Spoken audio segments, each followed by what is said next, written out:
This episode of Scav Talk is brought to you by Lethal Gaming Gear. And welcome back to Scav Talk, everyone. Today's episode, we're going to do a news roundup and kind of combine various bits and pieces of information from this week that we typically do. A little bit smaller of a news week, but we'll be sure to catch you all up. Then we're going to move into some various topics within Tarkov. Specifically, got some comments about flea market and trader flipping yet again. That will probably, I don't know, a little bit interesting inside. We probably don't want to beat that horse dead too much, however. Then we got progression in patch 15, new features summary, and then finally we're going to close with random bits and bobs and Space Marines 2. Yes, indeed. So yes, as Church says, it's a little bit of a lighter one today. So it's what it is. We're kind of just over 2 weeks. We're into week 3 of the wipe at this point. Yeah, actually, it's kind of crazy. So the wipe began. I've actually because I updated my wipe. I've got a little chart for when the wipe was. And it was on the 20th of August. Okay, wow. Because that was, the Tuesday the 20th. So we had one Scav Talk, another Scav Talk, and then this is the third Scav Talk after the wipe. So the patch has been out for 17 days so far. And this is my 12th wipe. Did you know that? I did not. My 12th wipe. That is a lot of wipes. It's a lot of wipes. I thought it's already been a month, but no, not quite now. Yeah. Yeah, I mean, it sort of feels that way. I mean, where am I up to myself? I am at level 32 now, so I'm literally just at level 3 traders, across the board, because that's the way you get Ragman as well. And kind of moving up into class 5 armor, the beginnings of, but I'll talk a bit about that when we talk about progression. So there's it's just people are carried on. Some people have got super high level. I actually killed this dude the other day, and I was like, "What the hell?" He doesn't even seem to be a streamer, but he comes up. Chat was looking up this guy's account, and he's come up on some leaderboards and stuff. So I was just like, "Oh my goodness!" I got the most amazing wall bang on this dude. He got extremely unlucky. Where is he? Where is he? He's just I think is he a standard account player or something? I can't see his tag. Oh, I know why. I know why. It's because I put it in the Hall of Fame. That's why. Of course, I put it in the Hall of Fame so I could get my skills going. Yeah, he's called Corn Killer, and I killed this dude. I killed them. Oh, that's weird. Oh no, that is right. Yeah, I killed him on the 4th. So 2 days ago, right? So that's basically 2 weeks into the wipe. This dude is level 53. Which to me is kind of outrageous. I know some people who I know some people who play a lot are that level. I mean, I'm level 32, so you can see that it's not necessarily, I'm not playing all day every day. I'm doing YouTube and interspersing it between doing the streams. I've actually managed to keep up decent pacing with the streams and stuff, but I know people like Terratex are well into their 50s and whatnot. I don't know what Vibin is. He's probably up there as well because he's first capper, I think, and stuff like that. So yeah, but to kill that guy, he was absolutely juiced out of his mind as well. It was exfil helmet with the face shield with the new Contact 5 inside the exfil fit thing, and RD completely decked out, full of PP with a drum mag and stuff. And I was just like, oh, we're feasting tonight, baby.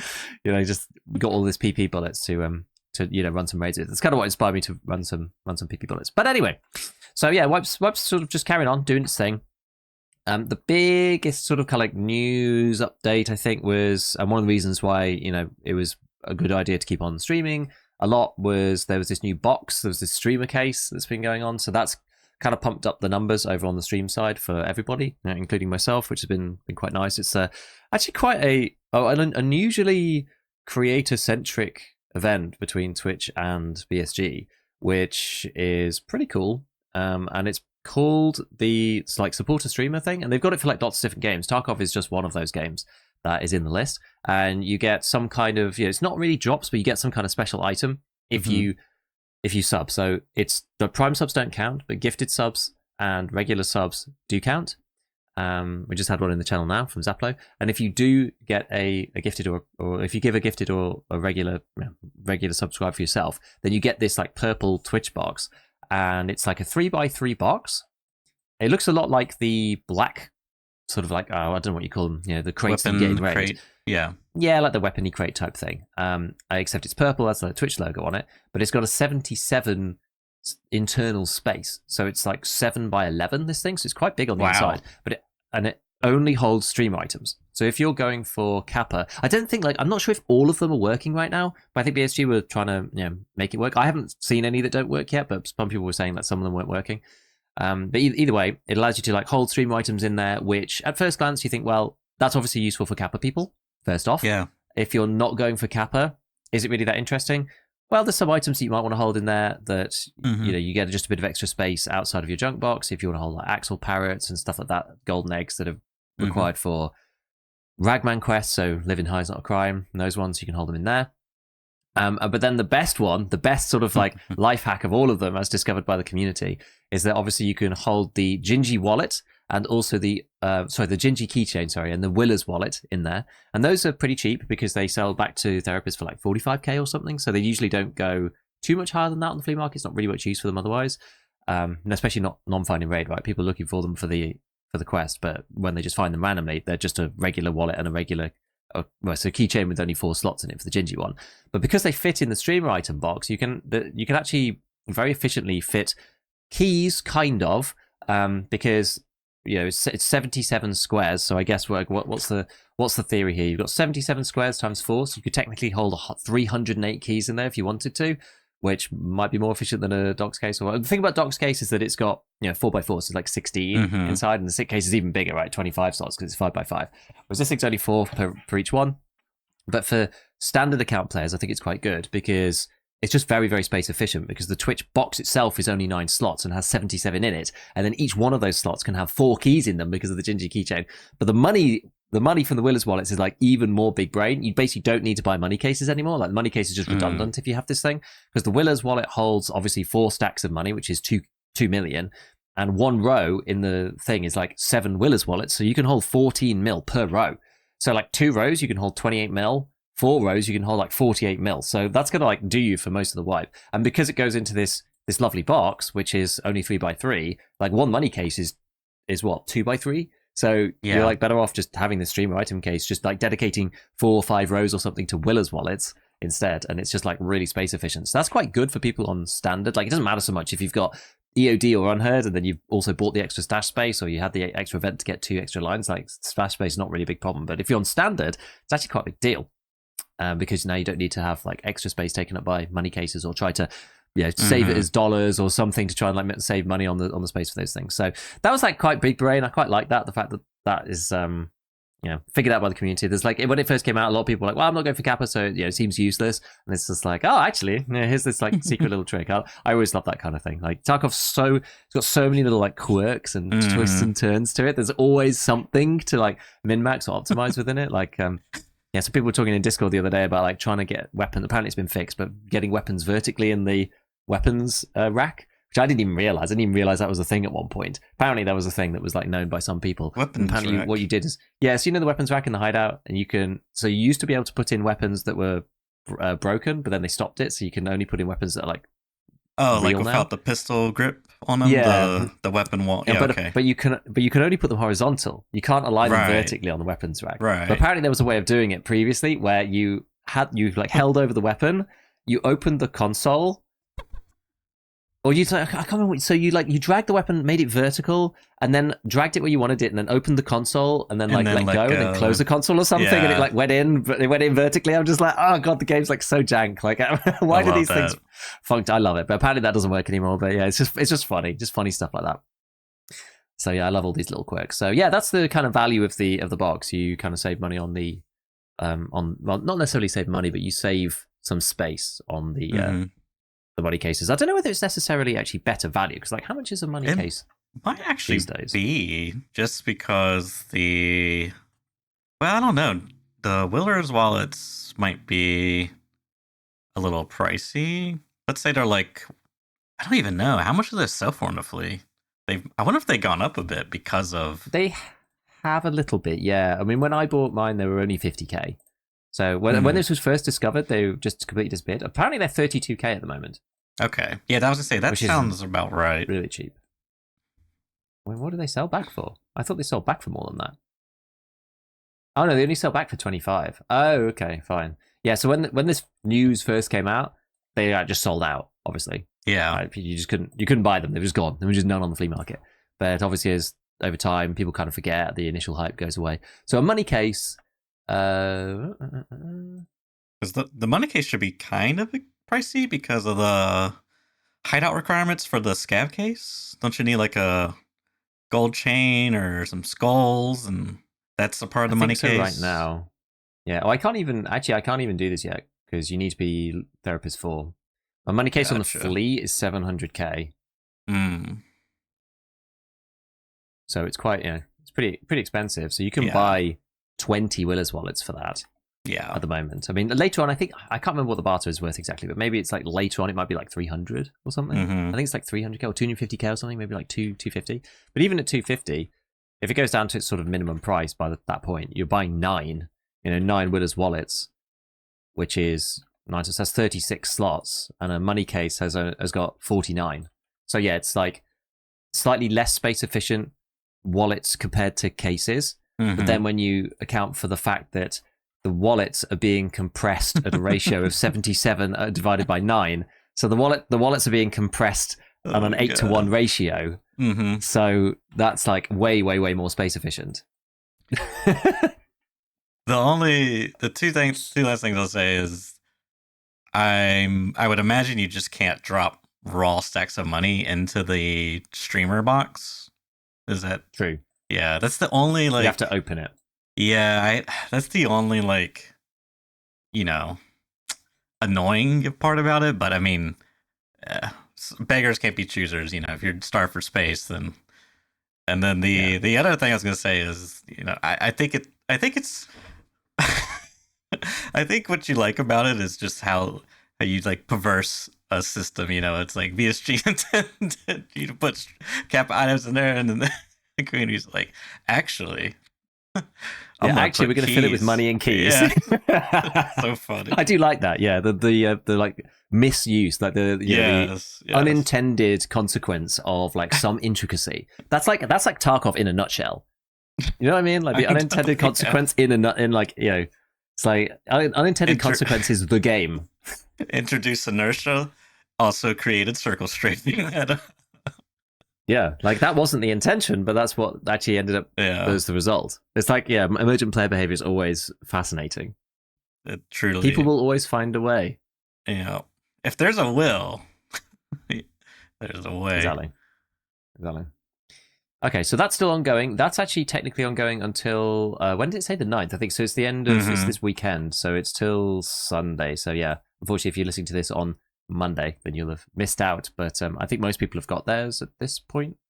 Wonder whether it's like worth streaming on Sunday night to like catch the stragglers, being like last chance to get the Twitch box. I don't really know. I mean, whether you like it or not. I mean, some people kind of disagree with it because it's sort of like is it paid like it's sort of on the scale of like pay for stuff. It's not really pay to win, right? It's just like a random box, but it's kind of like pay for stuff, which some people don't really like. But and I've seen some grumbling about that. But then other people some people literally were coming in grumbling and being like, "Oh well, I get to pay you rather than paying VSG." Yeah. So I kind of like don't really, they're like, well, whatever. And I would say like rather than like VSG don't make any money off this, right? Like half of the money goes to Twitch and half of the money goes to the creator. So I guess it depends on your sub split. Like some people have 70-30, don't they? Because there's partner plus and all that stuff. So some people do get a bit more. But I will say that it's the supporter creator scheme, and most of these things I'm like very cynical about from Twitch because supporter creator normally means pay us more money. But I will say with this event, I'm currently running at over 5 times the amount of subs that I have for a month. So I basically got like half a year's worth of Twitch income in a single month, partly due to the wipe, but mostly due to this thing and September. So in terms of supporting creators, like it absolutely has done that. So from a creator's perspective, I A, can't really complain. B, it's obviously very nice to have that, and then people get something for it. So it's like on balance, it's not the worst thing that's happened within. Yeah, definitely not the worst thing that's happened within the community. And For it's sure. like the minimum price of entry is like 1 sub. So you gift 1 sub or do 1 sub. It's like, what is it? Is it $5 now? If they up the price, I can't remember. I think they might have increased the price, but isn't September for Twitch like a sub month or something, and there's like discounts or something? Yeah. So there's like, because people were gifting 5 subs, and I was like, you don't need to give 5. There was rumors of like a 3 sub box as well, but then that ended up not happening. So all you need to do is literally do 1 sub, and you got the thing. People were gifting like 5 subs, and I was like, why is everybody gifting 5 subs? And apparently that's a September thing. I'm just like, I'm not up with the Twitch meta. I'm really not. I'm like always behind on this stuff. And if you gifted 5 subs, you got 1 for free. So that was like the September thing. So I was like, oh, that's why everyone's gifting 5. So so apparently in the UK it's $4.49. I think it went up to like $6.50 in the US or something. I'm not sure, but anyway, it's like it supports the creators and whatever. So it's do that rather than buying unheard. Yeah. Overall, pretty much everything you said. I mean, it's not my favorite thing in the world, but in the grand scheme of things, it's such a small, like we're talking about stash space efficiency, like it's just, and it helps support people who are like, it's a good partnership, I think. So I don't know. I know some people are going to be like a little like, but I feel like BSG has done much more egregious things. Need I remind everyone about the, I guess this one was for free, but you remember that one wipe where they had like a Christmas gift and it was like 600 rounds of 7.62 by 39 BP? It just like completely destroyed the like progression feeling. Everyone was using AKs. It was that like SKS from day 3 with yeah, BP in it. Yeah. Oh my god, it was that it was like the red tube, or no, the red handguard AK with like the folded red hexagon stock with a giant drum mag. Classic. That was certainly a thing. Yeah. that happened. So yeah, even, as you say, even for free, there's like worse stuff that's occurred. But so no, that's been quite fun. And the box is kind of cool, so and it does have some uses, so that's fine. Again, like elsewhere in the Tarkov sphere, Arena, basically Arena has just been like breaking people's progression. I'm so glad that I've not been participating that much. I've just not really had time. But there's been a big problem with Arena breaking people's like Tarkov tasks, and it's something to do with like, I had this chat. I was just like, I was actually being slightly unfair, and I was kind of like, look, it's literally like, how hard is it to synchronize the 2 games? It's literally like the number one thing that this game needs to do, and I think I probably molded about this before on this cast as well. And somebody was just like, look, coming from somebody who like works with like databases and like legacy databases, like talking to some viewer who's like works in some kind of database admin or whatever, and they were like, look, try to like fiddle around with like 2 different systems or whatever that like are not intended to from like years previous. It's not necessarily that straightforward. And I'm like, yeah, I mean that's fair enough. But yeah, like the issues with doing so have like reared their ugly head. I guess it must be some kind of weird sync problem. It must be some like really, really odd sync problem between the 2 games where like your progress updates in Arena and it goes over to EFT, but it's like it's in some kind of batch process, and so it's like delayed or whatever. And then so what was happening is people's progress in EFT was getting like reset back previously. I guess because it must take like snapshots or something to then like resync them, and it was like anything that you've done since the last, I mean, I'm speculating, but it sounds likely that something like that's happened. So basically, like wherever you got up to, like a load of your task progress would just get rolled back to where you were, I don't know, like a day ago or like 12 hours ago or something. And some people had like cracked on and done loads of stuff. There was like both pros and cons to this, where people were like losing trader rep as well. Like some people, I mean, I don't even know how this happened. It's just like straight up bugs. People were like losing down to 0 trader rep with all of the traders, despite being on EOD, right? It's like they never even started at 0, which is completely insane. And then on the flip side, some other people were completing the, this is like crazy, this one. They're completing the thick items case quest, receiving the thick items case, getting their quest roll back in Arena, and then completing it again and getting another one. So there were ways that you could like really fudge the system to like spawn multiple thick items cases by completing the last part of the quest, like again and again and again and again and again. And you could technically get as many as you like. So that's like kind of nuts. So anyway, so they turned off the quest progression between the 2. So I think you couldn't, I think you either couldn't I didn't try it, right? As soon as this stuff started coming out, I like didn't open Arena again. So I'm actually not 100% sure what the deal was, but I think it was something along the lines of not being able to either like accept new quests, or new quests wouldn't appear, or you wouldn't be able to complete them, or the progress wouldn't transfer across to the main game. Something along those lines.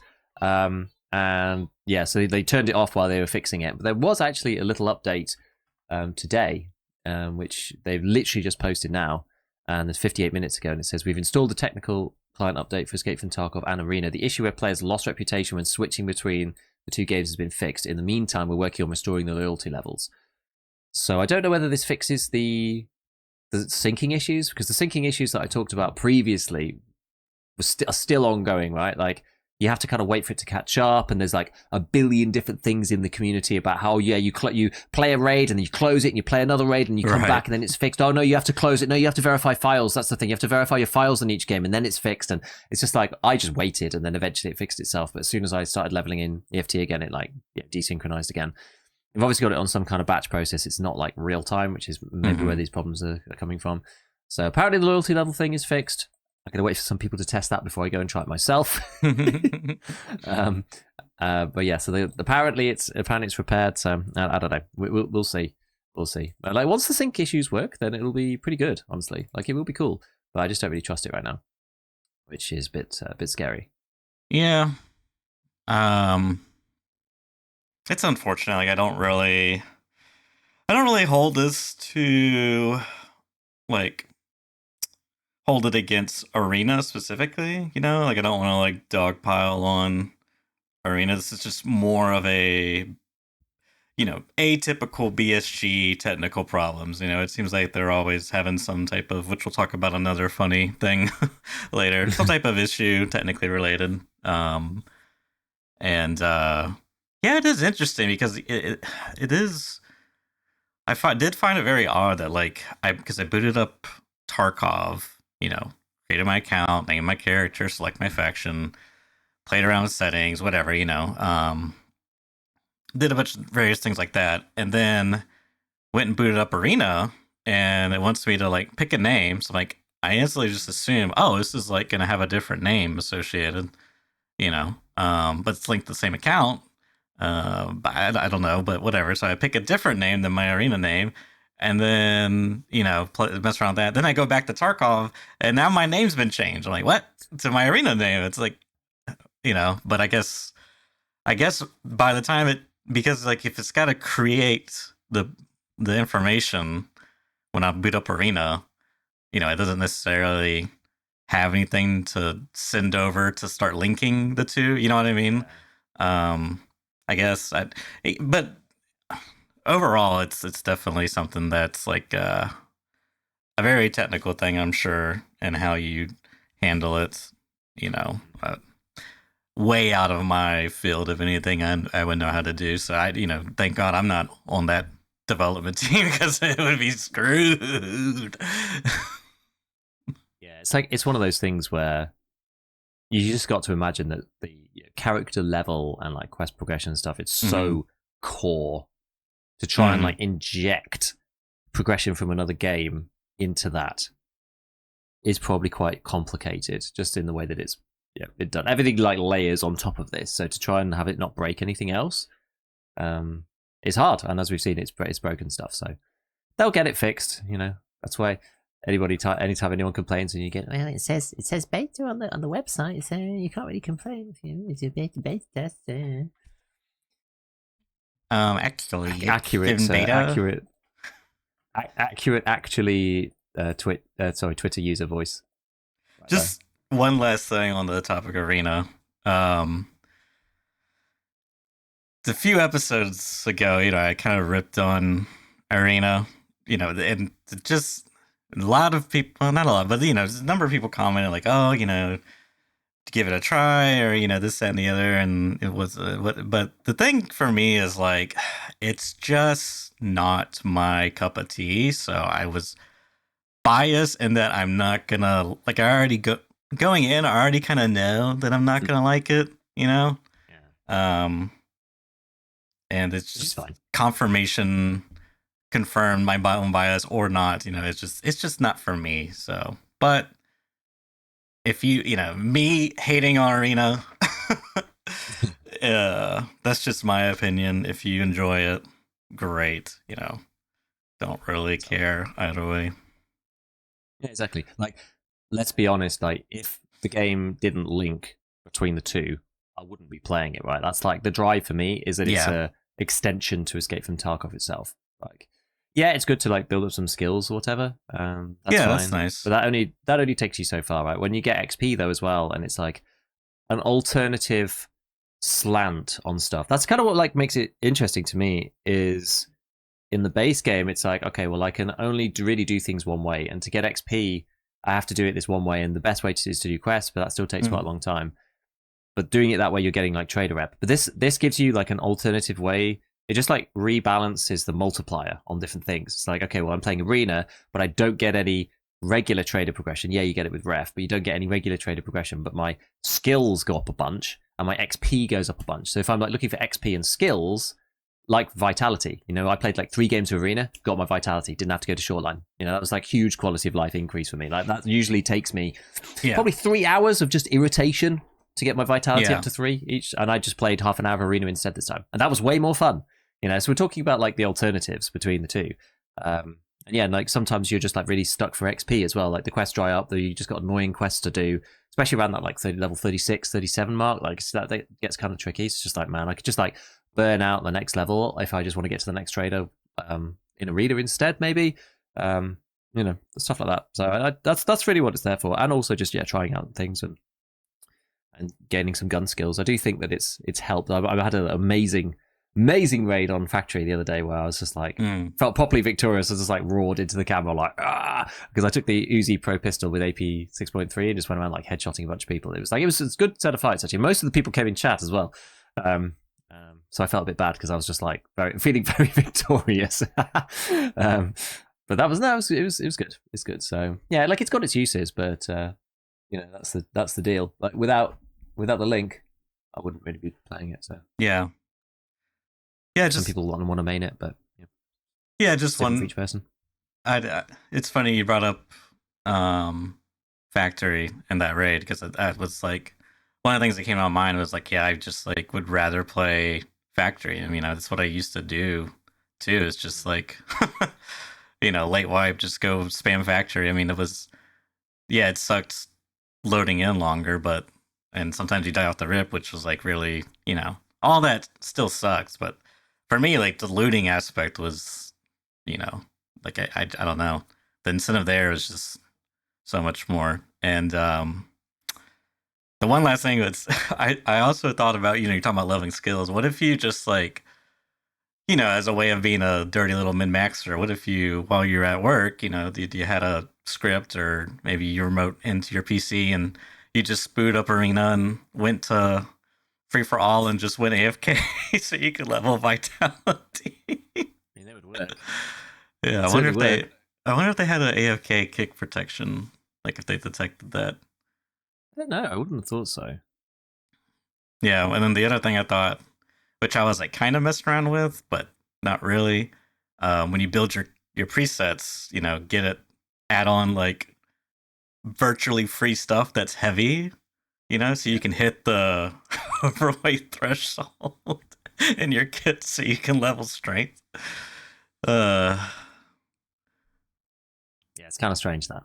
Mm-hmm. But there are things otherwise, you can do. Well, yeah, because you get the bonus, because you start out with, 30 strength on Arena? Like, your character has baked-in skills that don't level up, but any skill progression goes to your Tarkov account. Correct. So it's actually kind of hard to level strength. Yeah. And also, because the kits are kind of restrictive and you're not looting anything either. I was really disappointed. I played this last hero game and I went on an insane heater and killed 6 people literally in a row, back to back without dying. And I ran out of ammo. And in Last Hero, I mean, I don't know whether this is the same. This isn't the same in the other modes, but in Last Hero, I literally couldn't loot the guy. I think looting's turned off in Last Hero. Oh, I don't think you're allowed to loot. I tried to pick up someone else's gun. I wasn't even allowed to loot the guy's body. Maybe it was a bug. You don't really have time to try normally. But I looked down and was just like, I forgot like 8 bullets left. Like, this is it. Out of like 4 magazines in an M4. So I've got like 8 rounds. So I tried to loot the guy. I was just like, oh, I can't. Well, I'm just going to have to like run at somebody then. Because to bring a pistol, like I don't play the other modes really. And so all of my kits have like 0 meds, 0 backup gun. And it's just like the most meta gun I can with the most armor. And just like the best ammo that I can buy. That's it. That's literally it. So I've got all last hero presets on mine with 0 meds. It's quite fun. So you just have to you just have to go and die and like reset your kit, which is kind of weird. It's a shame that you can't pick up someone else's gun. That'd be kind of fun, but it doesn't really matter that much. Moving on. I guess the last thing as far as news. Then we did a little bit of a tangent. Well, a couple of things. So first off, apparently this was news to me. I did not see this tweet this week, but BSG put a note here. The issue where players lost trader reputation. Okay, that is the wrong. I clicked on the wrong link. While I find it, here we go. Recent player issues that result in a black screen, raid freezes, and other visual problems are caused by Discord overlay not working properly. Stay tuned for updates from Discord developers and enjoy VoIP features in Escape from Tarkov. This is from the Escape from Tarkov official account. Notes the TeamSpeak post underneath here of the Kevin Hart. That one really tickled me. But that was news to me. I did not see this. Oh, apparently it was... Oh, okay, that's why I didn't see it. It was today at 4 a.m. my time when this came out, which I had no idea this was happening. People getting black screens and raid freezes. And apparently, you just gotta turn off the Discord overlay, you guys, according to BSG, and enjoy the VoIP features in the meantime. Exactly. I haven't had this issue. I've seen lots of people talking about it, saying freezes and stuff. I didn't know what the solution was, but people kept asking me. But I don't know, because now I've moved everything off onto the stream PC. I don't run Discord on my main PC. I just don't really run anything on my main PC while I'm playing anymore. No OBS, no Discord, none of that stuff. And so I don't get those issues now. There's like partly the reason why I wanted to have a stream PC in the first place. The stream PC can do all of the stuff that's got incompatibilities and all sorts of garbage on it, right? I can have hardware accelerated GPU scheduling on without it just blowing up OBS, all this kind of stuff. But I have Discord shut. I have OBS shut. I have Chrome shut. I have Steam shut. I have unless I'm playing a different game or whatever, I have everything I just have closed on the stream PC. The only thing I've open is Opera GX, which is like my minimal version of the browser. Not sponsored, by the way. I was one time, but not at the minute. It's just trying to minimize all the stuff. So I didn't actually see this until people started talking about it. And then, apparently the fix is to turn off the overlay. Some people are saying they're still getting it. I'm not 100% sure. BSG basically throwing Discord under the bus and saying it's them, it's not us. You've got to enjoy our VoIP features instead. That's just hilarious to me. Yeah. As if I'm going to all right, guys, we're not going to use Discord. We all share our streams and we all watch each other on Discord. We're just going to use the in-game VoIP features, which would be really cool. I've always kind of thought, what if we lived in a world where none of these chat programs existed and game developers just had to make their own? Of course, this is unrealistic because someone eventually would have capitalized on this market. But anyways, it would be kind of neat to play Tarkov and have everyone use the only means of communication was in-game through the VoIP instead of Discord. But that's a fantasy world, of course. So yeah, if it was enforceable, that'd be kind of fun. But whatever. People would rather use Discord and have their friend's screen on another screen, so you can just see through their view like some kind of weird hive mind. That's a good way of putting it. The many-headed monster. Yeah, no one ever gets confused in that scenario whatsoever. Seeing 5 different POVs, your own, and plus your teammates. Yeah, it reminds me of the scene from Pure Ownage back in the day, that the Canadian web series, which has the master who plays 4 games at once on 4 different screens. So good. A blast of the past, that is. Anyone who remembers Pure Ownage, put that in the comments for sure, because that's a big part of my childhood.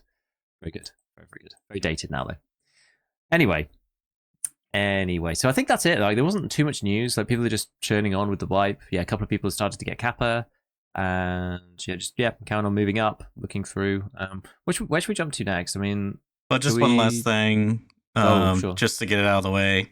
Nikita. Oh yes, I forgot about this. He posted Mr. Was it Brandon Herrera? Is that right?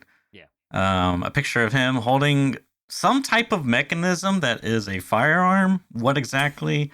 I certainly have no idea. I mean, it looks like a pistol of some type of like metal folding stock and some attachment at the front that allows you to grip it from the front as well. It might be a Beretta of some kind, maybe like a someone in fire? Chat says it's a PM63 rack. Whoa, never heard of that. Says someone in chat. A Polish 9x18 submachine gun.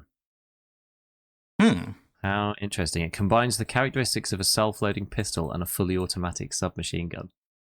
Oh, that's interesting. Yeah, I kind of see that with the irons on top now, it kind of has that classic, almost like AKS 74U type of rear sight.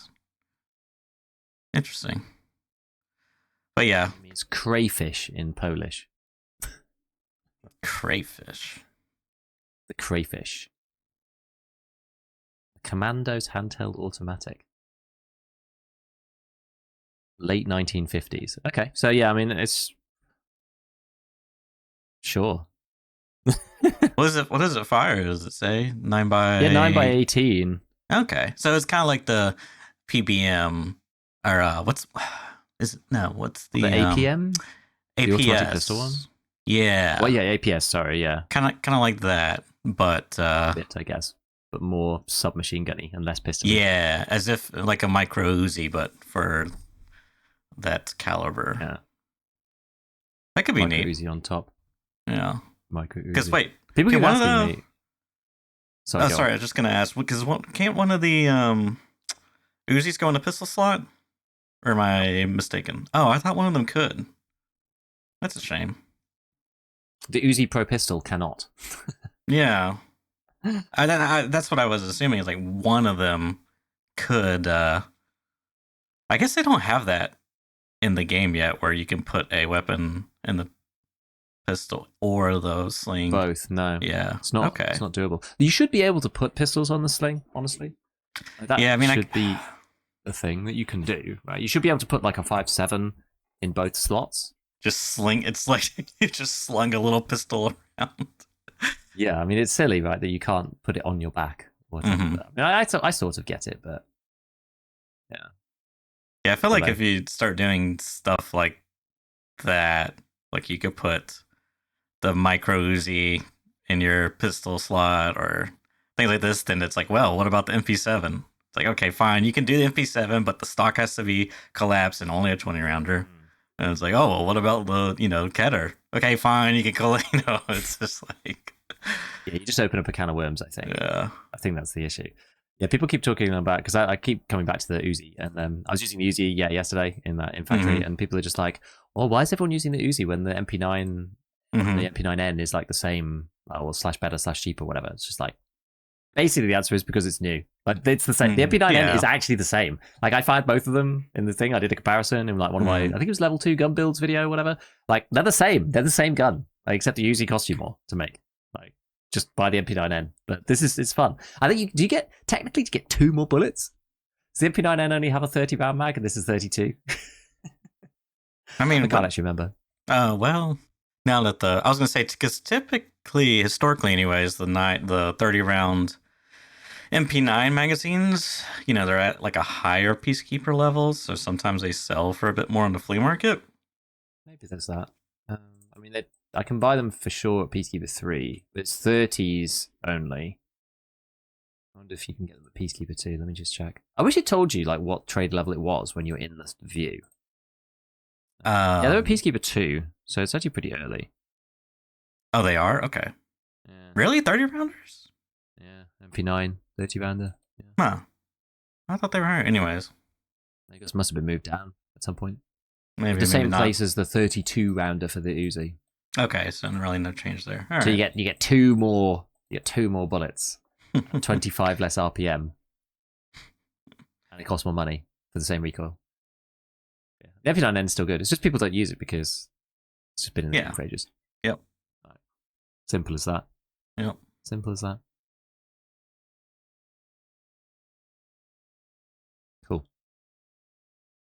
So is that all the news? That is it. I think so. Nothing else from Nikita or Dimitri. Fine. So what should we get on to next? Should we do which bit? Which bit do you want to do? Do you want to go to your side or my side? That doesn't matter. Go ahead. What you got?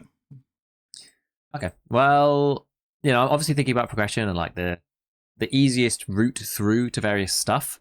Mm-hmm. Started breaking into the class 5 armors because that's probably the first big milestone, I think, at this point for most people. Because like now that you can buy everything up to 41 pen, 42 if you include LPS, but 41 pen on the flea, excluding MAT, you're kind of at risk wearing class 4 armors just getting dinged by somebody. Because any old Joe can go and grab 5.6A1 off the flea now and just like plow that straight through the front of your 6B23 or 6B13 or whatever it is you're wearing, or your monoclete plate. Because you weren't able to buy 5.6A1. Like it was kind of specialist bullets that you could buy on the fleet before. It didn't really make much sense, but not that many people used the MCX, so you were unlikely to get CBJ'd. You could get 7.62 PP'd, but again, the fire rate wasn't that high.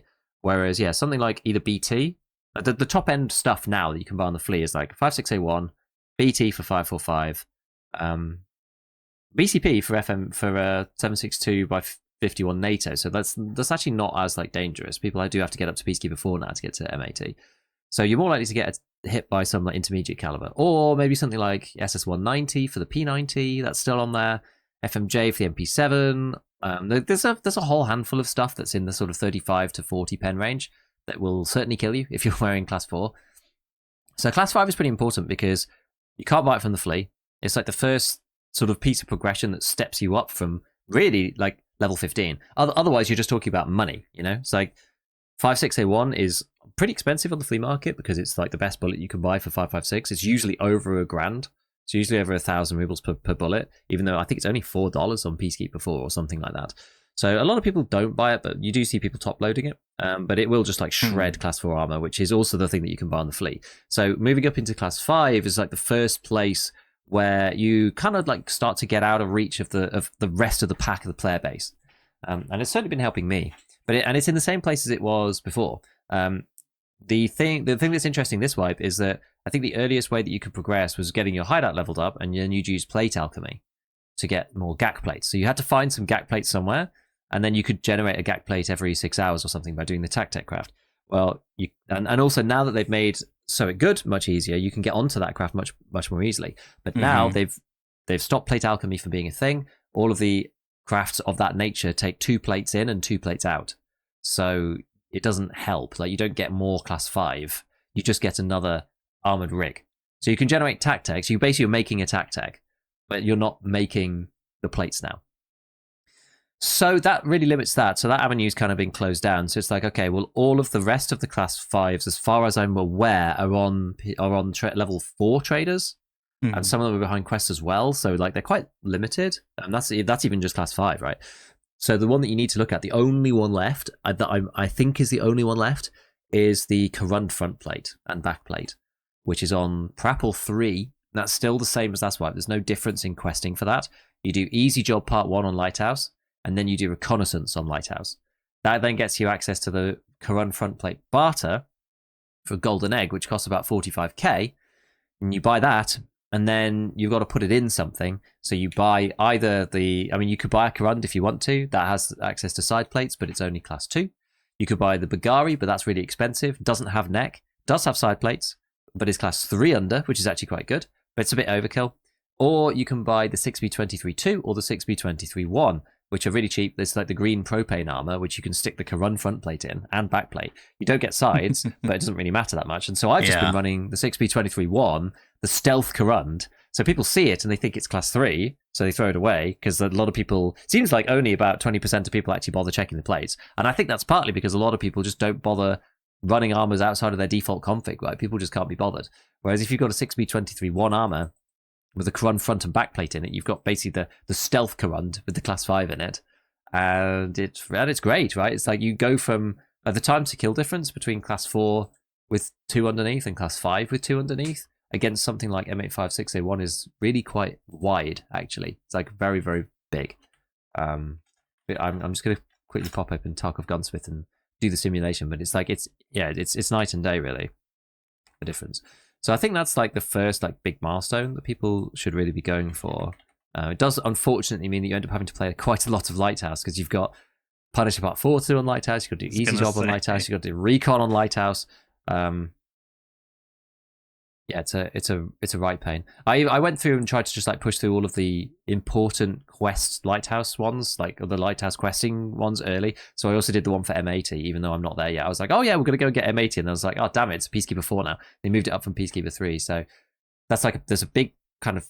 I feel like all the other, like a lot of the other weapons kind of overtake 7.62 NATO at the minute, and then it catches back up once you get M80 at Peacekeeper. But I don't think you can buy M62 anymore either. So like 7.62 NATO has been nerfed quite a bit. It's like the Black MDR is nowhere near as good. The FAL has been nerfed in terms of recoil as well. You can't buy M62. You can only use M80. I think M62 is a craft now. M61 is fine in raid only. Until then, you can only use BCP FMJ, which is 35 pen. It's not too bad, but it's a bit like firing a slightly more damaging 7.62 PS. And it's like, okay, well now you've got to take all the downsides of the recoil and like, or use a semi-auto gun, and they're kind of expensive. It's like, maybe you'd rather just use, you'd probably just rather use like an AK, right, with PP in it, rather than using 7.62 NATO. It's like so much cheaper. Yeah. Like, what's the point?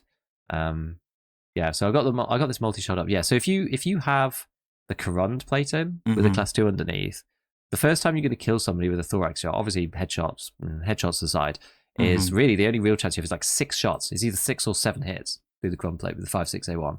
So people are paying like 1,000 rubles a round, and it's as if they're shooting AP 6.3 at you. You know, they have to hit you in the head. So it's like a big protection against these kind of like mid-tier things that are on the flea. Because if you swap that down to the 6B33 front plate instead and do the multi-shot, then it'll kill you on shot 3 half the time and shot 4 the other half the time. So it's massive. You go from like 3 to 4 shot kill to 6 to 7 shot kill with the Corund versus the regular class 4s. So it's like, yeah, it's big. It's big. So yeah, the progression wise, it's like, it's a bit strange. So yeah, class 5 armor first, and then M80 Peacekeeper 4. Until then, you can buy like 5.6A1 if you want. But the one that I've been testing out is what I consider, because the best round on the flea still is probably LPS. Because that's got 42 pen. In terms of raw penetration. Just in terms of raw penetration and like its stats is LPS, but really you have to use it in the SVD. So right. I feel until you get M80, the SVD is probably the best DMR if you want to use kind of a semi-auto, DMR-y style gun. So LPS is probably the best. If you're the best all-rounder, when you then consider the guns on the flea, I think it has to be 7.62 PP. It doesn't cost that much more than 5.6A1. It's actually about the same. Obviously, I got a bunch from this guy the other day, this like super high level guy that I killed. But you can buy it on the fleet right now for 1,000 rubles around. Whereas M856A1 is 1,200. So it's, I think M856A1 will come down actually, because it's only $4 on Peacekeeper. So as Peacekeeper 4 becomes more available, that price will go down. Whereas I feel like 7.62 is 7.62 by 39 PP. Is that still like really quite expensive on the trader? I think it might be. Let me just check. 774. Okay, 774. So it's still like, it's not that much. But it's just not going to come down that much more. It might get to 850 or something, 900, but it's still going to be quite expensive. Whereas 5.61 probably will get quite cheap later. But PP is really good. It's really good. 41 pen in a fully automatic, like a very, very easily fully automatic caliber. Slightly lower RPM, of course, but with 59 damage as well. Like a very, very capable bullet. So I've been using that, and it's been wrecking. To put final point on it, it's been wrecking face when I've been actually shooting at people. Because most people wearing class 4, they get absolutely destroyed by PP. It just owns them. It's like, it's a 2-shot. Right, 41 pen with 49 damage, so you just die in 2 shots. And even against class 5, it's like not bad. Like people were using PP last wipe because you could buy it from the trader. So it's like it's good. It's like another one of those, because it moves up the caliber power. It's got like decent armor damage as well. So it will just like smash through a class 5 at some point, especially a lower grade one like a Corund or whatever. Not seen that many people use them yet. What's also different about progression this wipe in terms of that caliber is that the 7.62 by 39 guns are now back on the fleece. You can buy the RD, you can buy the mutant, you can buy these guns now. That's true, yeah. So I did test them. Did test the RD. Did test the against like a AK 104 or something. Mm-hmm. And even in like a similar configuration, I did like BMD on the RD, and I did like the RRD suppressor, muzzle brake on the 104. They're very similar, honestly. There's not really much point buying the RD. They're like very similar. And I think it's very slightly more controllable when it's on full auto. There's like less bloom, it seems. I only did one quick test, but the 104 is fine. So I've been rocking a 104, and it's been great with PP in it. It's fantastic. You can put the big drum in it. It's been great. So yeah, that's it's been awesome. So that's kind of like where I'm at with the progression metrics, I think. Going up to class 5, using PP, and then everything else, I guess, is going to be on level 4 traders. And once you get there, I think class 6, you're going to have to find in raid now, as we saw. And then all the other class 5 armors, they are still going to be on the traders, I believe. Mm-hmm. But, which ones are easy? I think the Osprey one is still like a SAS drive, so you might be able to do that one if you get to Peacekeeper 4. But I need to check out on the full progression of class 5 yet before I make a video or anything like that. But yeah, the Quran plate is great. You can get that really early. If you do the Lighthouse quests, you can get it. I mean, Prep Pool 3 is at level 26. So you can get the Quran plates and be class 5 and it up if you do Lighthouse. Like last wipe, I slept on Lighthouse a lot. Didn't unlock M80, didn't unlock the Quran plate. But this time, I'm starting to sell all my monocleats and just barter for Quran plates and use those only. Yeah, that seems to be working out. It's good, and it gives you a big leg up in those fights, especially if people are using like AP 6.3 and stuff. They just can't kill you unless they hit you in the head. They just can't kill you. Yeah, which is cool. So yeah, I mean put in perspective, it's like, why use a Mosin when you could just grab an SKS and put PP in it? Quite honestly, I mean, you get a little bit more fire. I mean, about the same firepower. And you get the same pin, but a little bit less damage. But I mean, now you get a SKS, old reliable. Probably about the same recoil, probably a little bit less. Probably cheaper to kit out if you wanted to. So, yeah, SKS. So you get a little bit more money. I don't know. Yeah. Well, as I said, the SVD. But they're quite expensive because they're like 90k base. But yeah, this is like much cheaper to run 7.62 by 39. So yeah, I don't know. It seems alright. I think it got a hard rap last wipe. I don't think it was as bad as people said. Like I ran the RD very successfully last wipe. People just hated on the caliber. I think it's because so many things like the spear and the MDR with M62 were like available from the traders. So it's like, well, I could buy the spear on the fleet and then buy SIG hybrid. So why would I use PP? Right. It was kind of like that second tier. It's like you had the MDR and the spear in like the top echelon. Like these two things are insane. And then you had like the MCX with CBJ, the various AKs with 7.62 PP. Like CBJ was technically a little bit better than that, but I guess it was with BP, wasn't it? Yeah, it was with BP. But you could buy CBG from the trader, but you could buy PP from the trader. But you had to craft BP, which is sort of the issue. So the whole thing was just like kind of fried. Whereas like now it feels a little bit better, and I think it's become probably one of the best calibers. Like just snuck in there. In terms of how decent it is, so I'm going to use it a bit more. I think it's good. It's been working out. Like lots of people came in, they're just like, oh, you've got a 105, a 104. I've just like never seen you build a 104 ever. I'm just like, I don't think I really built a 104 ever. But like with the recoil changes, there's no point having the 103 either. Really. Like, the ergo versus recoil difference is just not enough. It's wild, like how things change. Yeah, it's good. It's good. Yeah, I mean, there might. Yeah, I imagine because Peacekeeper 4 is probably a little bit more annoying to get versus Prepper 4.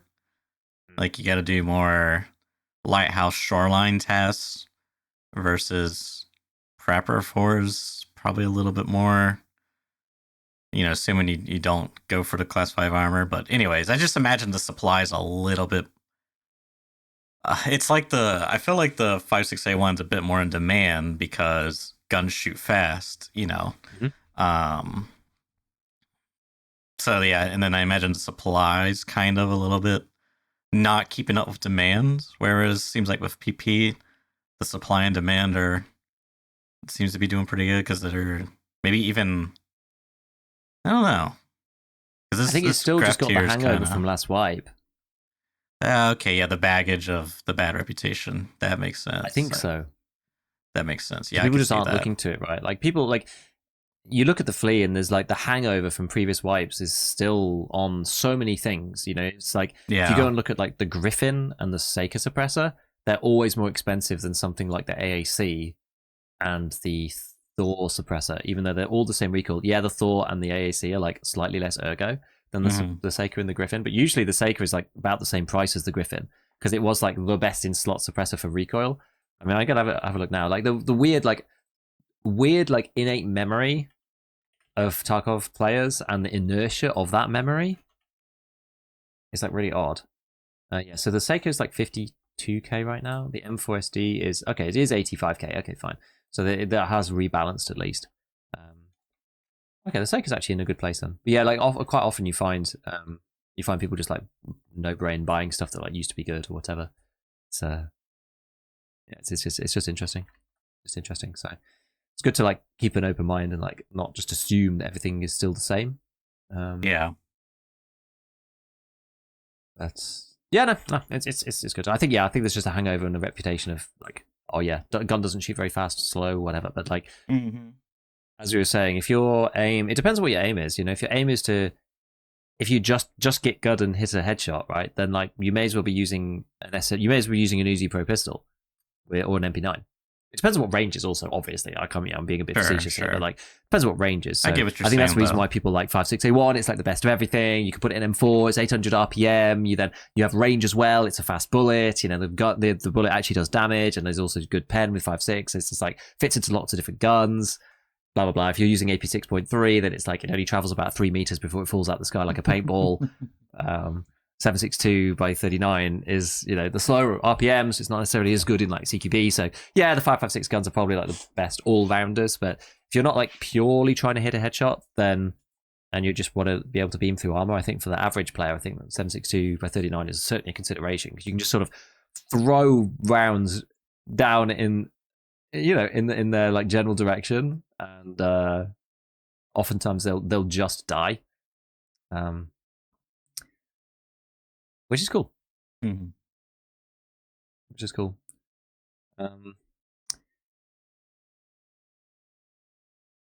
I'll carry on for a little bit, and then we'll switch over to like the econ stuff. How are we actually doing? How are we doing for time?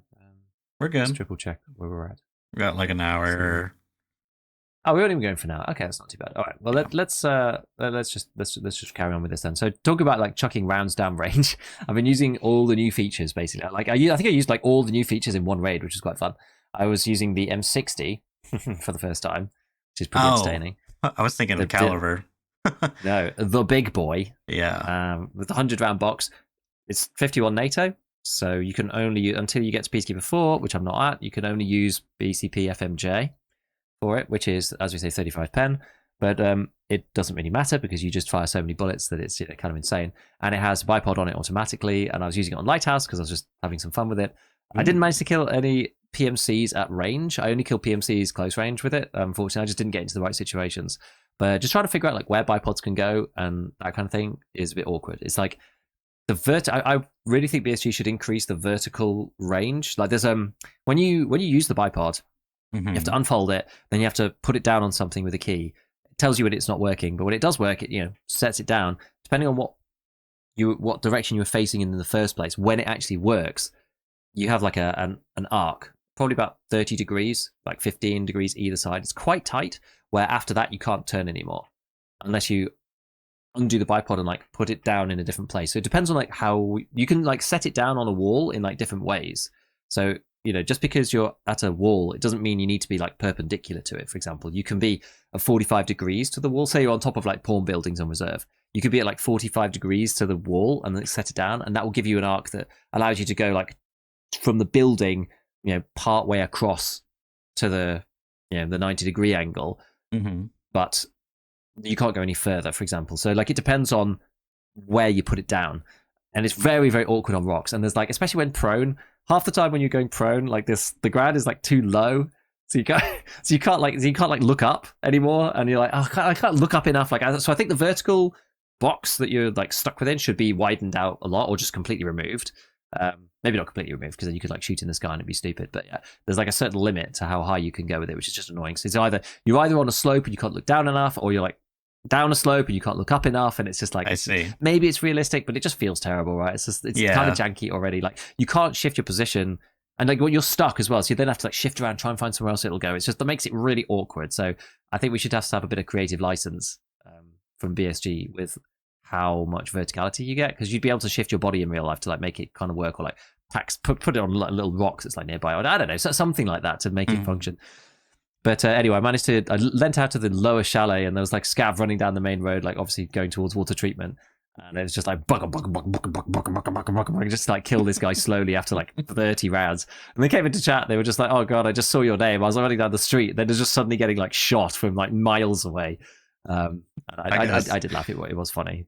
Yeah, that honestly sounds like so much. I mean, this was my dream, was to basically do like a long range LMG-esque type of, no, that's customs. That's not the one that we're looking for, Lighthouse. But I'm scrubbing through GigaBeef's VOD here, trying to find the footage. But yeah, just like the thought of being like, 300 meters away with a 4x bipod setup, 100 round mag, targets crossing the street. Just like, let me just, especially if you could put tracers in there, even better.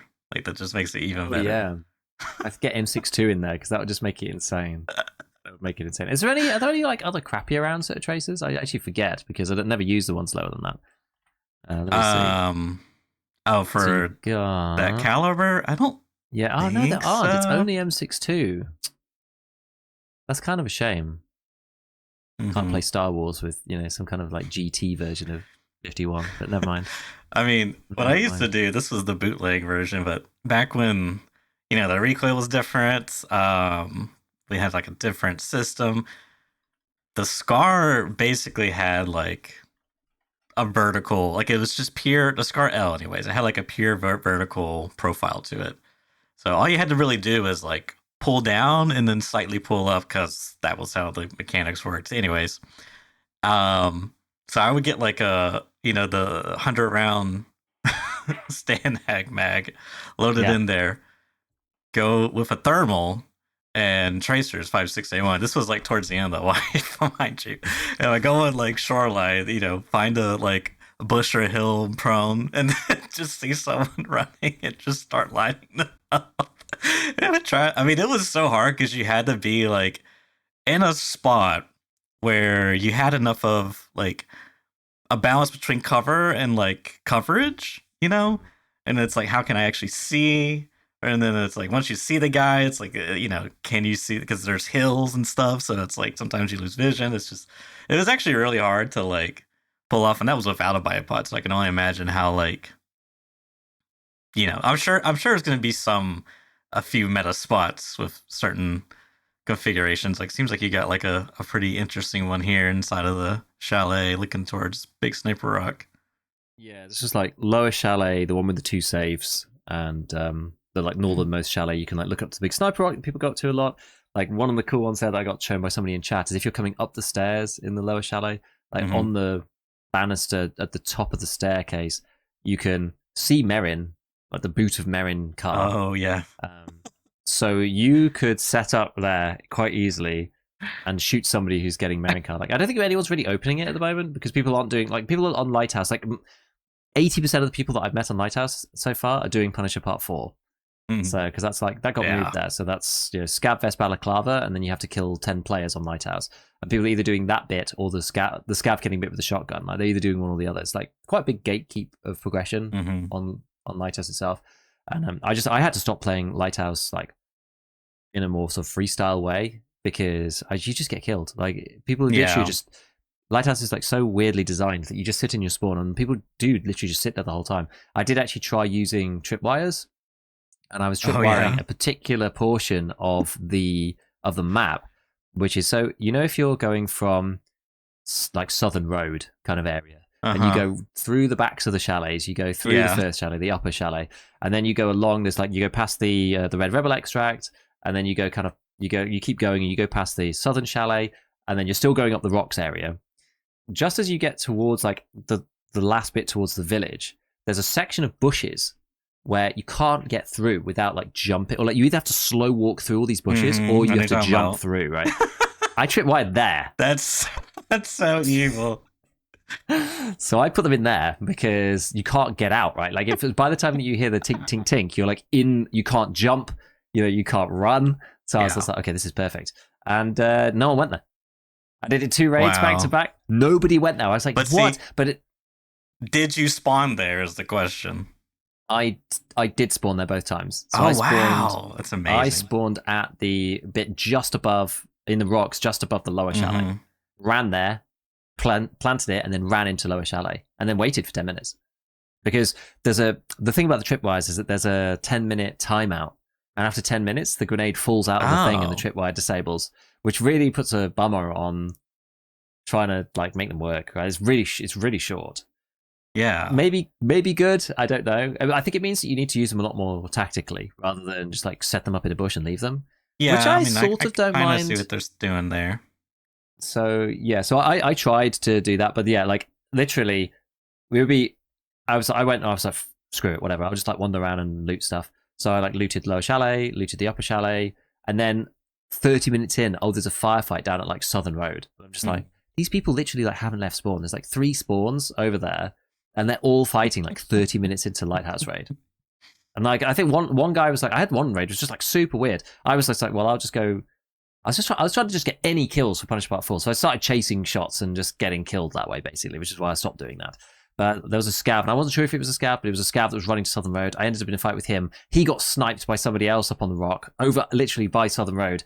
That guy then gets killed by somebody else. I run up there and get 5-7'd in the head. I was just like, what are all you people doing over here? Like, oh my God, you've been sat there literally for the whole freaking raid, man. It's just because, like, Lighthouse is you move, you die. It's awful. You spawn on the beach, like it's just terrible. So I've basically just spent my time running around the chalets, and if anyone's brave enough to come to the chalets, then I just kill them with my short range build. I just get to the chalets ASAP. Like any time that I've like so much as even spotted somebody running anywhere else and tried to shoot them from the rocks or from the beach or whatever, I just get third partied instantly. I get shots with a sniper rifle instantly. I can't see where they are, and I just die immediately. Like it's just awful. I just run to chalets. And that's the way that I like to play that map anyway. So I was like, right, screw this. I keep getting distracted by other people and shots and trying to snipe, and I just keep dying. Let's not do this. Because the thing about Lighthouse is the loot in there is amazing. So if nobody goes there, you just get free roam over 2 highly valuable loot spots with like high value stuff all over the place, 2 safes. Like it's crazy. Like the loot in there is insane. So you could just like, I was just bringing Red Rebel and just like hitting both chalets, and then just if there's nobody there, just leave. Just take the stuff out. So far I've had a Vertex, I've had VPX, I've had Aces, like no Bitcoins yet, but I've had golden eggs, Rolexes, like all sorts. So I just leave, just make a ton of money and leave. So like they're super valuable, and if everybody just wants to sit at Southern Road and sit in spawn, feel free. I'm just going to loot the map and then leave, and then I'll eventually find the man running Flechette who's in chalets, and then we'll have a firefight, and I've just completed that way. Because there's no point running around chasing shots on that map. Like you're just gonna die to people. So that's again partly the reason why the bipod wasn't working, because there's freaking no one there. There's just nobody there most of the time. Now, see, I'm a bit confused. I thought Punisher. What is Punisher Part 4? You have to kill 10 scavs with a 12 gauge shotgun. And you have to kill 10 PMCs with a balaclava and a scab vest on. All on Lighthouse. That makes... Yeah, see, I thought it was shotgun scabs with a balaclava and the PMCs face part that causes or the scab vest, but you see people trying to do both together. Yeah. I was just like, okay, let's not... I bought both guns because I was like, I'm not going to play Lighthouse and then shotgun PMCs.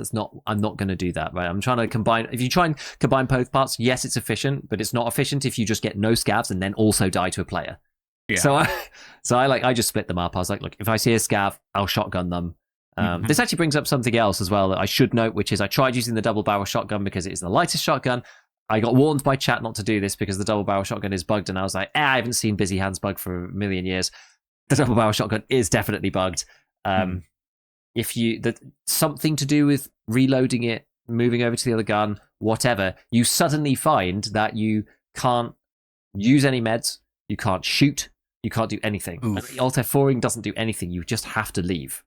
I Alt F4'd and came back in and it was still screwed. So don't use the double barrel shotguns, they are bugged. Apparently the same has happened to Pestily. It's a known thing, I didn't realise, and I just kind of didn't really believe chat. I was like, maybe it won't happen, but apparently it's pretty consistent. If you use a double barrel and you do some stuff, do any sort of relatively complicated things with it, then you just end up bugged and you can't like shoot or do anything. So I had to scrap that plan and go in with a regular shotgun. But yeah, I just like had a normal shotgun to kill scouts and then other fun guns to try and kill PMCs. I think like mostly I ended up finishing it with I think I did use the G36 quite a lot. I'm really liking the G36, and then I used the 104 to finish it with PP. Sorry, I'm watching your footage and this just brings a big smile on my face, Giga. You mount setting up the bipod on the banister, looking out the window, shooting at the port scav running down the street. Yeah, there's another one like a little bit later. For those of you on audio, I was like, I lost sight of this dude, and he was like down there somewhere, and then I just kind of like wait around, and then eventually this person turns back up again, and it's just big chugger. Now, one of the coolest things and funnest things about the M60 is that it's 550 RPM, which, as far as I understand, is the lowest fire rate in the whole game. Yeah, so it's a proper chugger. This thing chugs. And it's 100 rounded box, right? So you can fire for over 10 seconds constantly. That's hilarious.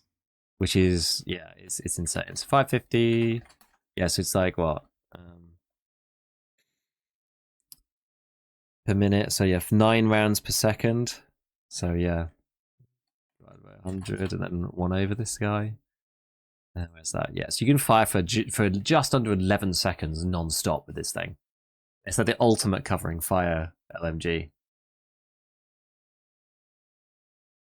I was gonna say, okay. So when you mount, you still use arm stamina, it seems. Very little. It's as if you're prone, yeah. Okay, that's nice. That's pretty cool. All right.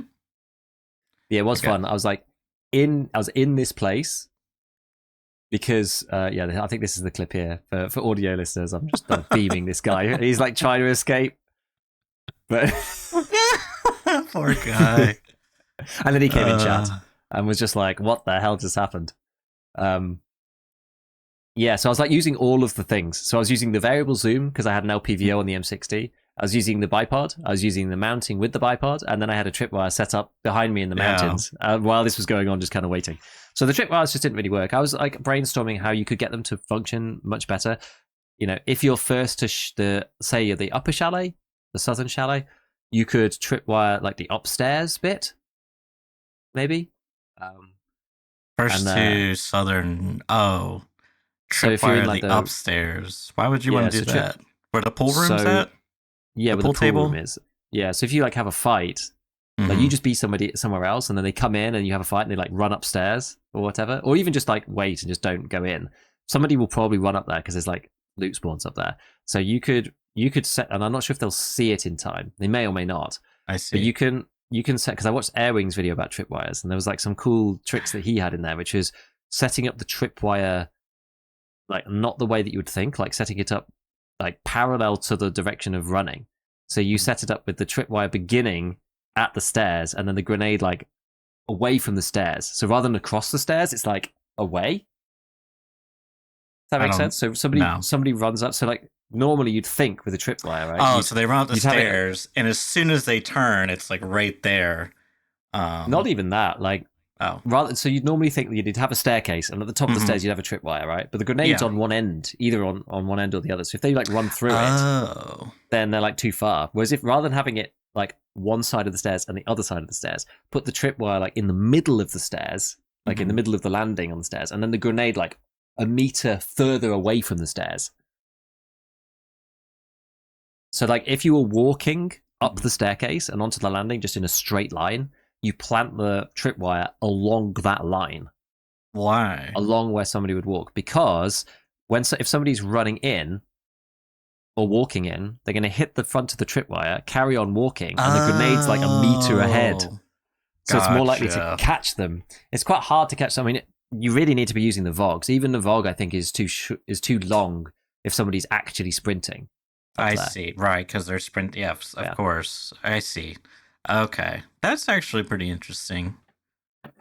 Yeah, I mean... So that's like one way. I was thinking like maybe you could do that, or you just set it up where... Because if somebody's in a firefight, they're like much less likely to be paying attention to tripwires, right? Because I think that's part of the problem. They're quite they are quite obvious. They've been made quite obvious, which is fine. You need somebody to be like running and thinking about something else. If someone's just like clearing the map, they're like looking for PMCs, they're looking for weird stuff, they're looking for shapes, they're looking for guns, they're looking for barrels, whatever that may be.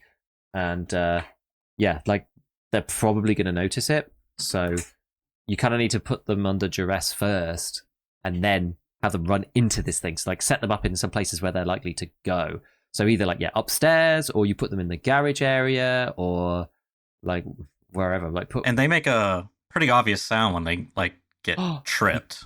What if you put one? Actually, I think somebody said about this actually in the chat, but I hadn't got to it yet, or hadn't thought about it, which is the inside swimming pool. So you know the one with the dead body, where like you drop into it and then there's like loot items in there. You could put a tripwire in there, so somebody drops in and they can't get out in time.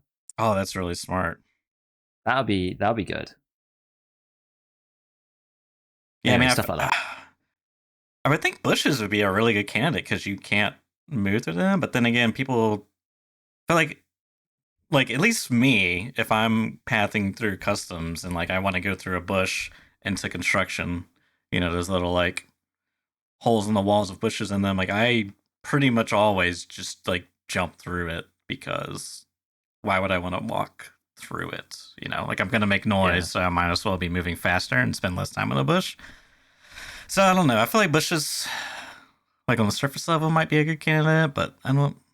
I do think it's interesting that they only last 10 minutes, because I feel like that really does make them to where like you actually like Lighthouse seems like a perfect map to use them on, because it is very like, I mean, if you spawn on the beach, you just feel bad, right? Like you just gotta like no sane person paths on the beach, you know. So the beach, like, it's interesting because Lighthouse has like 3 lanes, as far as like outside of water treatment. You know, once you start getting into like past the shoreline, those like cottages, that village area, it's kind of a bit more muddier. But you know, post that, there's essentially 3 lanes. You got the beach, you got like the street / mountain area, and then you got the sort of like cottage area. And I mean, you know, it's kind of loosey goosey, but there is just like, you know, if you path along the cottage side and like hug the wall there, it's like you only have one way to go. So like if you spawned ahead of someone, right, it's like you could just set up a tripwire and wait, because like most people are gonna path. I feel like almost everyone that I've seen play with, you know, it's like you either path through cottage side or you path through like the street / mountain area towards. So it just seemed in the cottage side, because it's such a narrow pathway, it seems like a great side to camp with some tripwires. But so the 2 questions I have, it does make a sound for everyone when the tripwire like trips. Correct. It sounds like the grenade getting like pinpulled, like dink. Okay. And then once the timer expires, the grenade like drops and makes a sound, and like the tripwire disappears. I don't know if it makes a sound. The tripwire disappears, the grenade falls to the ground, and you can go and pick it up. Okay. Not sure if it makes a sound though. Okay. But then it just de-arms. Can you like rearm it? Or do you have to have another? You'd have to have another tripwire, yeah. Gotcha. Okay. Yeah, I didn't know if they can go in the special slot, so you can bring them with you like every raid. I can bring up to 3. You can bring up to 3 every raid if you wanted to, and just like use them as and when. And what's kind of neat about them is that you're probably bringing a grenade anyway. Yeah. You don't have to do anything special. So what you do, and I didn't realize this until you actually went in and then did it. Like I watched Airwing's video, but didn't really quite like understand until I went to do it myself. Which is that you hold the grenade in your hand, and then you press alternative fire as if you're going to change from like single fire to full auto. That's how you like arm it. So the tripwire's in your special slot, and you hold the grenade in your hand, and then you press like change fire mode, and that drops the grenade into the tripwire thing and starts the process. Then you get to choose where it places. And it's like, okay, that's neat. So you can like just bring it every raid, and like if you get an opportunity, I think that's the thing about it. Like they're not necessarily that great, but there's no opportunity cost really, other than like the other special slots. Like it depends if you're using doing markers or whatever. But like in a regular raid, there's no opportunity cost to like not bringing them. You're probably going to bring a grenade anyway, so you don't have to really like think about it. And yeah, you could just like use them as and when. So I'm still probably I'm bringing just one on my hotbar anyway. They're only 35k or something, or 30k, whatever. So they're not even that expensive. You can only buy 4 at a time, but it's you may as well. Oh yeah, 25k actually, only 25k. So it's not that bad. And you're gonna have a good they did that. Put them on special slots because then it's like you can't loot them, which is interesting. I don't know, just an interesting choice. I wonder why they decided. I guess just make them more usable, I suppose. I don't how as opposed to how will they be people not just wouldn't bring usable? them otherwise. People just wouldn't bring them. You don't? You like, think it would just be completely unused. Yeah, I don't think people would, because like you can. It's almost like having an injector case. You know what I mean? It's like, oh, you've got all these stims. Like, would I bring? All of the stims that I bring normally, like no, not unless they're going to be saved every raid, because they don't need them every raid. It's like Tripwire, you're not going to need it every raid. People are going to bring them for a week and then forget because they're just not going to use it, or there's not going to be opportunity or whatever. So I feel like it's good to put them there because it always means that the option is there. You can always bring one, and then you think, oh, this would be a good time for Tripwire. But like usually, if you had to bring it with you manually, when you think, oh, this would be a good opportunity, oh, I did bring one, because like it's just not going to be part of your like ordinary kit up. In my opinion. Yeah. So I feel like it just makes them more usable, and that kind of like balances the fact that they are pretty bad, I would say, and like need to be used kind of in combat more so than anything else. Yeah. Because I mean that I guess that makes more sense in terms of if it's got a 10. If it didn't have a 10-minute timer, then I feel like it would be really annoying to play against. Like they don't even like necessarily do anything other than just like.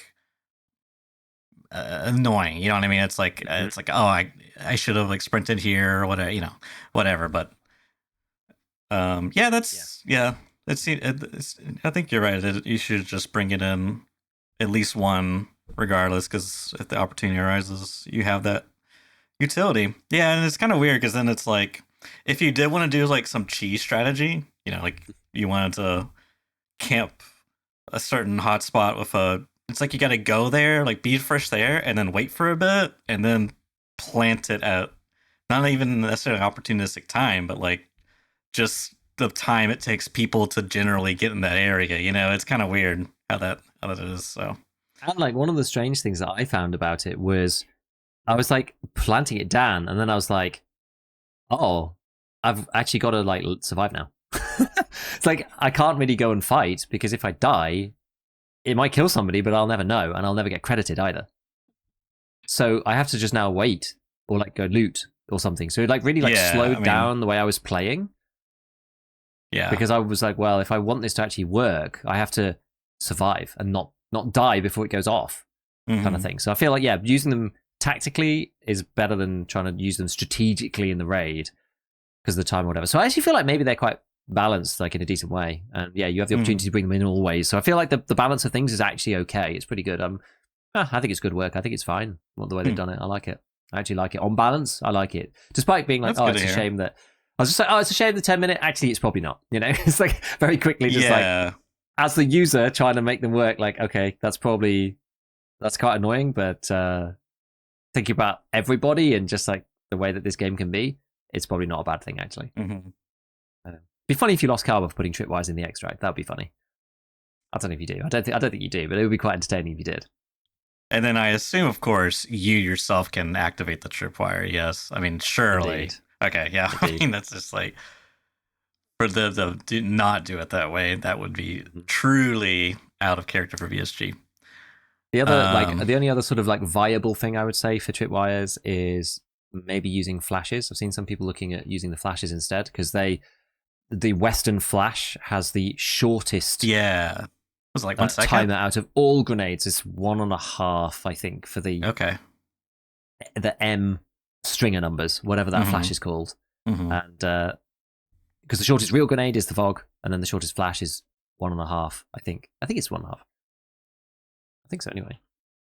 I'll go and check. I think it's 1.5. But yeah, that gives you less time to get out of the way, and if you do, actually might be pretty good. Yeah, if you do set it up in a way like model 7290 flash, and this thing is 1.5 seconds. So if you set that up again perpendicular to the door as they come in, it could set it off and catch them. Yeah, I don't know. Maybe. Yeah, because I've tried using those for like the one quest we got to get flash kills, and the problem I'm always find with them is like they're too short of a fuse to like throw it at someone and have it be effective. Like the Zarya just feels better in that regards. Right. I mean, there's like few niche cases where sometimes that extra like 0.5 seconds would be better on the shorter range one. But yeah, I don't know. It's just, but that's an interesting idea with the tripwire. That might be something there. So yeah, so there you go. Basically, used all the mechanics: tripwires, bipods, mounting, variable zoom, and one of the new guns, all in one raid. Variable zoom is really good now. Do you use the corner mounting? I think I did one time just as like by accident. I was trying to get the bipod to work and it just mounted on a rock or something, and I was like, no, I want the bipod. Just as a reminder, bipods are still minus 80% recoil. 80 minus 80. So you can just full auto through 8 times, and it's fine. I mean, I did it in the clip before. Is there any difference if you like stand in bipod recoil wise versus if you're prone in bipod? I don't know, actually. I'd need to check. I imagine it probably is different, but I don't actually know. I don't know Maybe either. Maybe it puts you in a different mode. I'm not sure if the bipod is its own mode or whether it's just minus 80% on the stance. So I'm actually not sure, because prone has got its own recoil modifier, so I'd need to go and test that, like that versus crouch versus prone. Probably is different. I'm not sure. Maybe with minus 80%, maybe it doesn't make enough difference. Yeah. You got that built so like using a the variable stockless... zoom. Yeah, exactly. Yeah. I was using the variable zoom, which is good because I've got my new mouse, the LA1 from Lethal Gaming Gear, also the sponsors of this podcast. So shout out to those guys. But yeah, I've been using that and it's really, really cool. It's like super, super, super light mouse, and it's actually made my hand and arm feel less painful using it just in general because it's so light. Yeah. Because I've been like suffering a little bit with arm pain ever since that 4-day LAN that I went to, because the table was too high. Oh yeah, My posture was bad. I didn't bring a cushion. I used their chair, which was just a mistake of mine, and so I like broke myself a little bit. But swapping over to this has been really, really cool. It's the first time I've ever had a wireless mouse, so I was like a very staunch anti-wireless technology person, but this has kind of convinced me. I'm just like, okay, no, this is definitely a good thing, and it's so light and there's no cable. But now I can use the scroll wheel again. That was the issue with the other one. It was scrolling down constantly, even though I took it apart and everything, and I just couldn't get it to work. So thank goodness these guys were sending something through. But I like the LA one. It's very, very good, and just really light, and I like it a lot. So we're using that to great effect with these new things. So yeah, shout out to Lethal Gaming Gear for delivering that to me.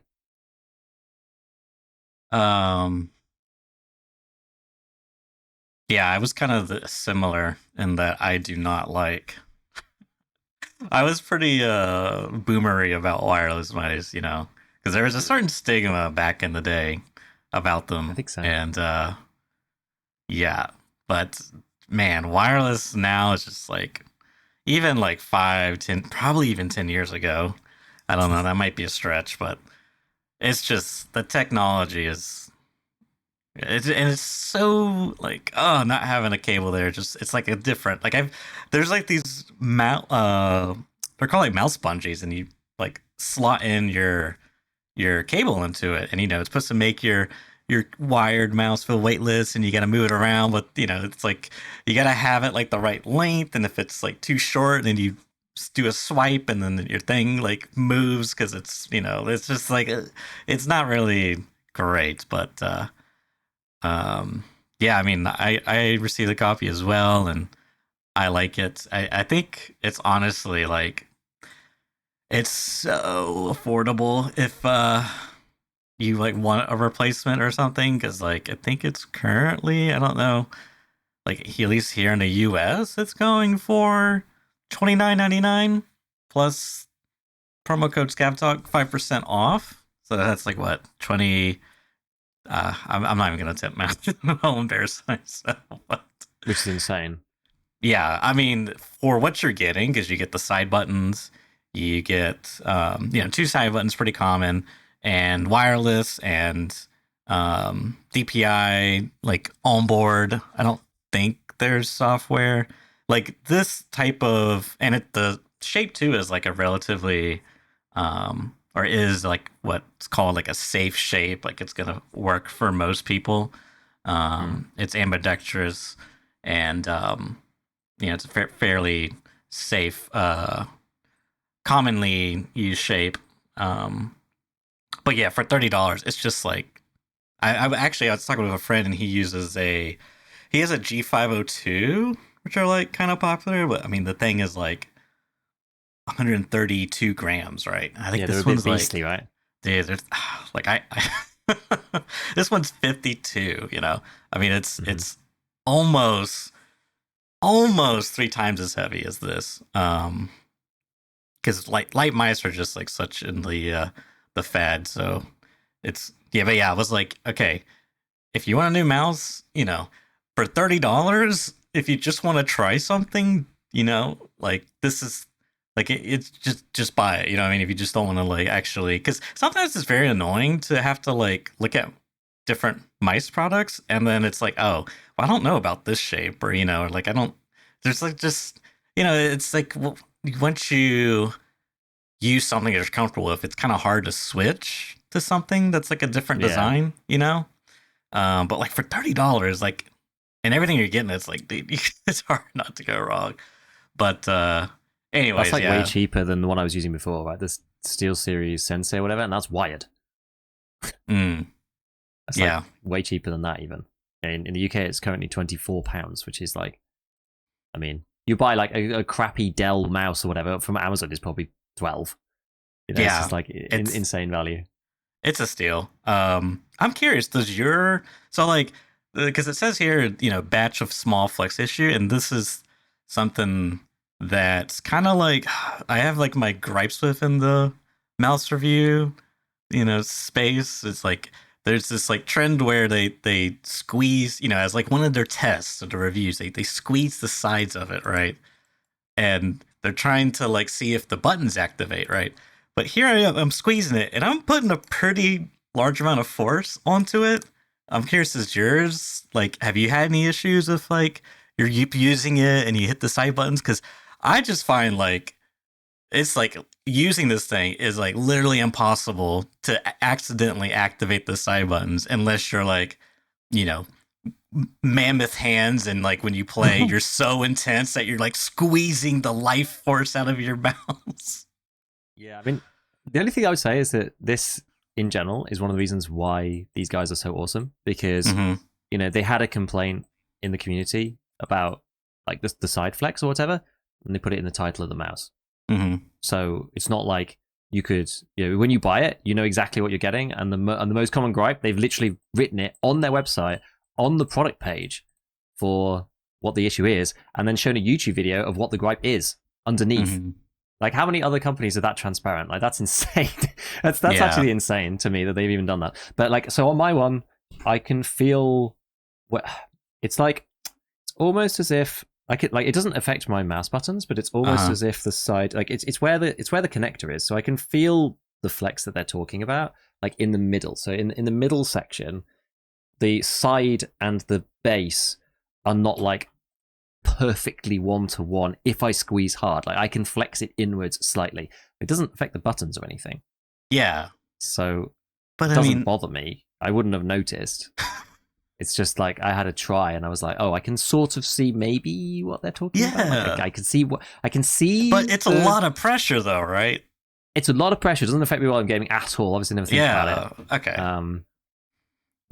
So I I don't just know. I hate it so much because it's like this custom one that I have that I bought. It's Mm-hmm. like 3D printed shell.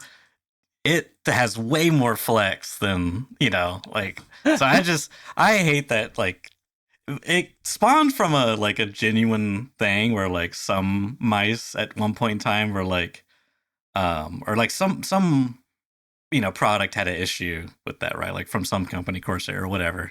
And then it became like a standardized test. It's like, oh, can something people wanted to know because it was like a serious issue. And now it's just like the levels it's reached. Now I just like, come on, guys, no one's ever gonna squeeze the ground that hard. So, anyways, that's just Anyway, my own little tangent gripe about the mouse review space.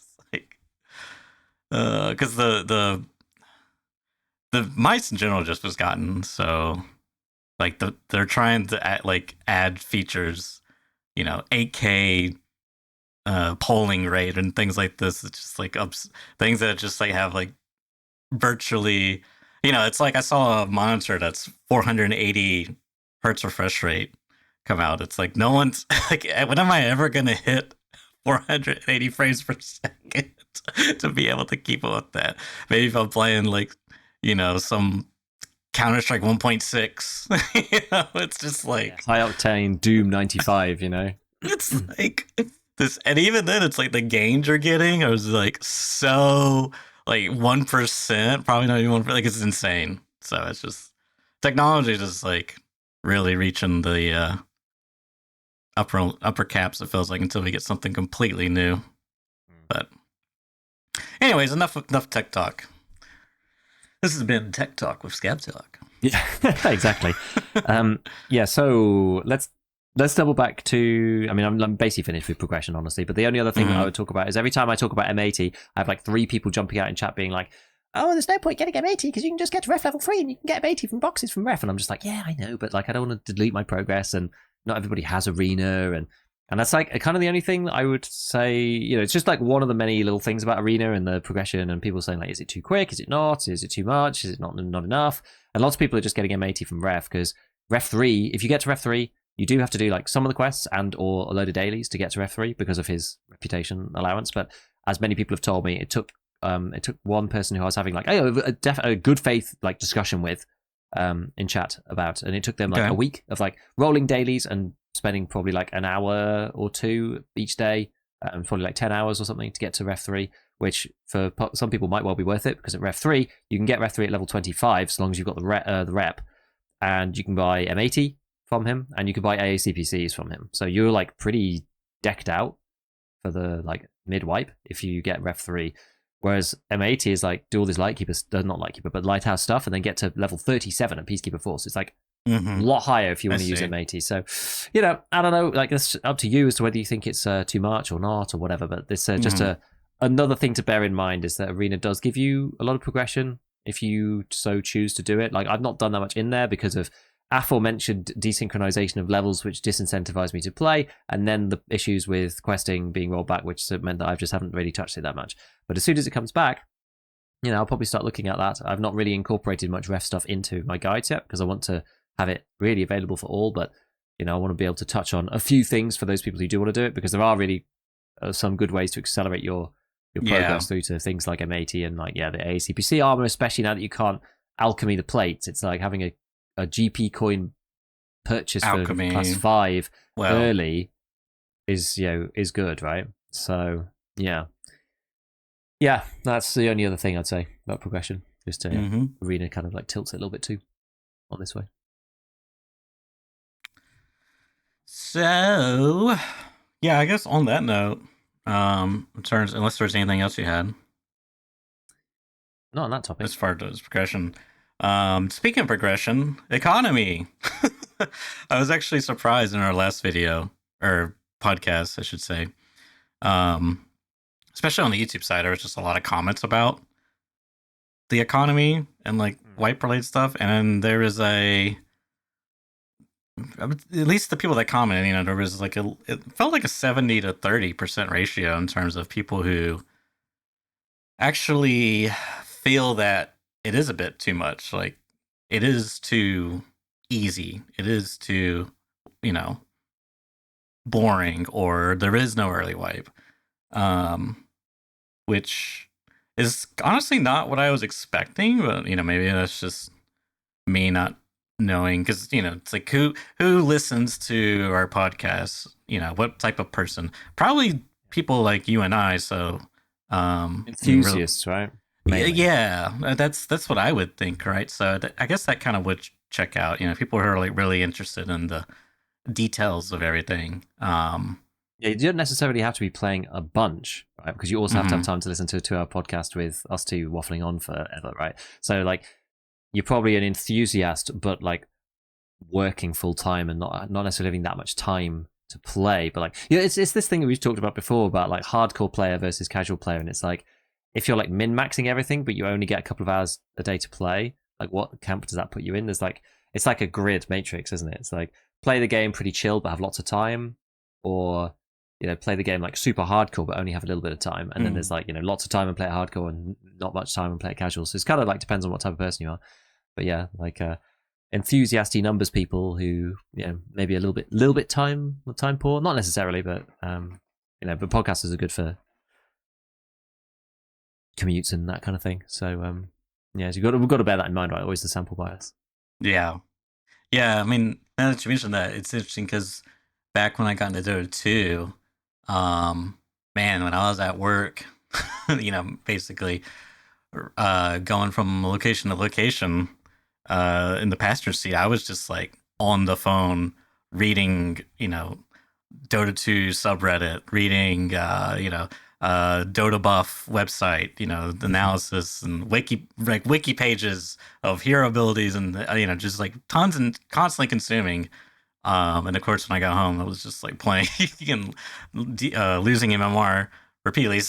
But I imagine it's kind of similar for other people because it is, it is a very main game. I mean, for me, Tarkov was weird because I got into it during COVID, so it's like I had all the time in the world to like sit there and absorb everything, but yeah, it is interesting. So anyways, I just thought that was interesting. I mean, there's a few comments maybe that I'll call out, but I'm not really sure.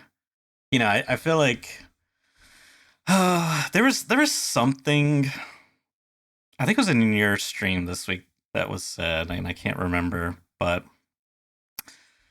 I should have written it down. But it's just like, at the end of the day, I think me personally, I would prefer less money in the game. Like money being a more challenging resource, and in general, like the traders providing a bit less because and there's like so many things you could do there to make that work, and maybe once I get around to it, I'll have my own little fantasy fulfilled in Tarkov SP. But I feel like that there's some tweaking there, but that's like my preference. So it's like hard. It's difficult for me. Like I can't really say that's objectively correct. I mean, like this is de facto correct. Yeah. I mean, I can state, in my opinion, this is better. X, Y, and Z. But ultimately, I think it's largely just a preference thing. Like I would just prefer to have to scrounge around a bit more. I like using PPSHs. I want to like extend that. And it's not even like a case of, oh, I just want to use a PPSH. It's like, no, I want like everything to be a bit more slower. So it's like, it's some people are just like, oh, you want it harder, why not just make it harder for yourself? And it's like, that's not really what I'm saying. Is like, I don't want the to like challenge myself and that by myself impose. Like I want the game rule set to be more challenging for I don't know. It's like, yeah, that makes total sense. That's exactly the same as the argument with like, oh, well, you could just play hardcore. It's just like, well, if everyone else isn't playing hardcore, it's not really the same. Like I'd like a hardcore server where everyone's playing hardcore because that's like the real game. You need the rule set to change for everybody to make it more like scrappy for everybody. Because you just using a PPSH on your own, that doesn't make sense in the context of everyone else using M856A1. I mean, yeah, it's more challenging for me, but like, it's not. I don't know. It's just like, I don't know. I guess it's like that competitive gamer in me. I want something that's a bit more challenging in a little bit because I do like the early game, and excuse me, I feel like there's just a lot of decisions you have to make pre-flea, especially. We have often said it's like pre-flea is like a totally different game versus once you unlock the flea, and the way things have gone now, I just feel like that's even more exacerbated. But overall, I just think an easy summary for me is like, this is my preference, but it doesn't mean that's kind of it, really. Whatever BSG does or not, it's not for me to say, honestly. And truthfully, it's probably better from a BSG standpoint that the game is more accessible. If it's ultimately like an accessibility issue, if they had metrics that were like, oh, if we delete the flea, then this amount of players wouldn't play or whatever, and it's like fine. And it's not even that I'm saying the fleet should be deleted, but you know what I mean. It's like, oh, suddenly you can't trailer flip anymore. It's like we lost X amount of views on Twitch. Our marketing's down because that's all we spend on marketing, which is nothing. We just pay anyways. So yeah, that's kind of it for me. Really, it's just a preference thing. Yeah, I mean, I'm seeing this trend across the experience. I think the hard part about this is it's difficult to get a proper read from each portion of the player base. Like BSG kind of needs to do some polling themselves. They need to use the polls a bit more. I mean, I know they did the poll the other day, but it's difficult. Maybe I'll put something up on YouTube or something, because I'm seeing lots of conflicting comments about the stuff that I'm making, which is interesting. And also just looking on Twitter, so like the overwhelming viewpoint, it seems, from the very experience that this wipe's kind of boring. Yeah, because a combination of the progression from the various avenues, just like the combination of easier flee, arena, I guess like even just more quests. Like there's more quests to do, so it's like not as, you don't end up getting like bottlenecked, which is for the average player obviously kind of sucks, but for somebody who's in there more for the challenge and is like 10 plus wipes in, it's like, well, you know how to do all the stuff, and so you add a few more quests in, and it's just like easy to just like bootstrap your way right up to max traders without really having to struggle at all. And like Tarkov's really about the struggle, less about like the destination. It's about like the struggle to get there. It's the journey to get there is like what we play Tarkov for. Yeah. But then that's not really representative of like the average player. So like I see lots of people in my comments talking about, well, this wipe is super good because, I work full time and I'm able to at least compete in the mid game. Because, I did a video about whether trader flipping is good or not, and ultimately came to the conclusion, partly after some conversations on Twitter and partly after the discussion we had on Scav Talk, that it's, even though I like my gut instinct is not to like it very much, that the effect on the game overall for the average player is like better. And lots of people kind of agreed with me on that on that video, but then some other people were just like, well, it's now too easy. And it always comes back to the same thing of like trying to find a compromise between the 10 plus white people and like the people who are not necessarily even like new, but say you've had like 1 or 2 wipes, but you're like working full time and stuff, you don't know the ins and outs of everything.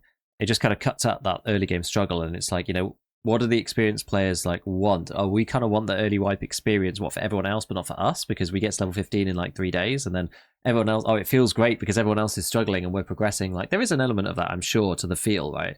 That if you're not necessarily analyzing it objectively, it's just like, oh, well, it feels good because everyone, like, your feeling of like where the wipe is at is based upon the people you're facing and the people that you're killing and looking at their loadout partly. So I think there's something in it. It's not necessarily malicious, right? I'm not saying it's malicious. People are doing it for their own benefit per se, but it's like you get a sense of where the wipe is at from these other people, but they might be having a terrible time because they're stuck with a PPSH while you've got level 15 and you're able to access better things, and so it kind of sucks for them, right? So it's hard. It's a hard one, and I'm still just on that train that things like Marathon are the way that this game is going to continue on and appease everybody, because there's also a little bit about this, from other thing about creators and experience, people saying the wipe's kind of dull. Like, not that much good stuff came to this wipe, really, right? Factory expansion is bittersweet because people loved old factory. New factory is good, but people love the old one, and it's sort of the same. Like, it's a bit bigger and it is better, but has it changed that much? Not really. The bipods are kind of janky and very situational. The new guns are kind of situational. The partisan is like pretty average as far as a boss goes. It's like very mediocre. It's like, what actually came to the game, like, not that much. I was talking on stream the other day, basically saying left hand shoulder swap or whatever is like more meaningful than probably anything they added this month. And so we're kind of just like redoing the economy, and that's interesting, but it's not really what people play ultimately for, especially the guys who grind a lot, right? They're in raid a lot and don't actually interact with the economy as much as maybe the average player does. They probably spend less time in stash and more time in raid than the average player. So I do think for experienced players, the wipe probably is a bit more boring, even though it's more accessible for a wider proportion of people, and it's also easier. It's less hardcore, right? The flee is easier to use. There's trader flipping on the flee. It feels like less of a hardcore experience. So those people who are looking for that hardcore experience are also a bit more bored than they were in the previous wipe. So this is it's tricky. Also, and I think partly with that, you also have to look at YouTube and the streams as well. It's like this wipe has got, like, last wipe was crazy, so it's like very difficult to benchmark against that, right? Because he had like recoil and armor and all sorts of stuff. Like, he was insane. Like, so much changed. Whereas like this wipe, the viewership is pretty mediocre, honestly, for the YouTube side at least. And I've had like other creators messaging me on Discord being like, "Hey man, does it suck as much for you as it does for me? Like, the early wipe's supposed to be like crazy time, but the numbers are like super down." I'm like, yeah, it's just low, right? You can't compare it to last wipe because last wipe was an anomaly. You can't expect it to be like last wipe every wipe because it was a lot of stuff changed, and that's exciting. People like it when lots of stuff changes, just to figure it out, and then we decide whether it's good or bad. Whereas this wipe, it's kind of the same again. We know what the deal is with armor. There's no testing to do with that. There's no figuring it out. We really know what's good or whatever. We're just kind of playing within the parameters that we know exist already. So it's just a different experience. So yeah, it's interesting. Yeah, seeing like the different viewpoints. Like, maybe I'll do a poll of level, and then I'll do like another poll of like, are you enjoying this wipe more or less than the previous wipe? Like, that'd be good to know, because my YouTube is typically like bottom heavy in terms of people who are beginners and whatnot. So I mean, maybe less so now. Maybe there's more intermediate players, but there's still a lot of beginners who watch my channel. So I think that would give a better viewpoint of whether people are overall enjoying it or not from the broader community. So maybe I'll do that and see if that's different to what I'm reading on social media, which is more exclusively enthusiast, experienced players, full-time streamers, content creators, etc., etc. Because that's just what you see, because that's what gets pushed. Because the guy quotes and says, "Hey, this wipe's really good," gets like 3 views on Twitter, so you don't see it. So I don't know. Depends on who you are. It depends on where you are in the playbase. So it's very difficult to read. Yeah, I think that is true.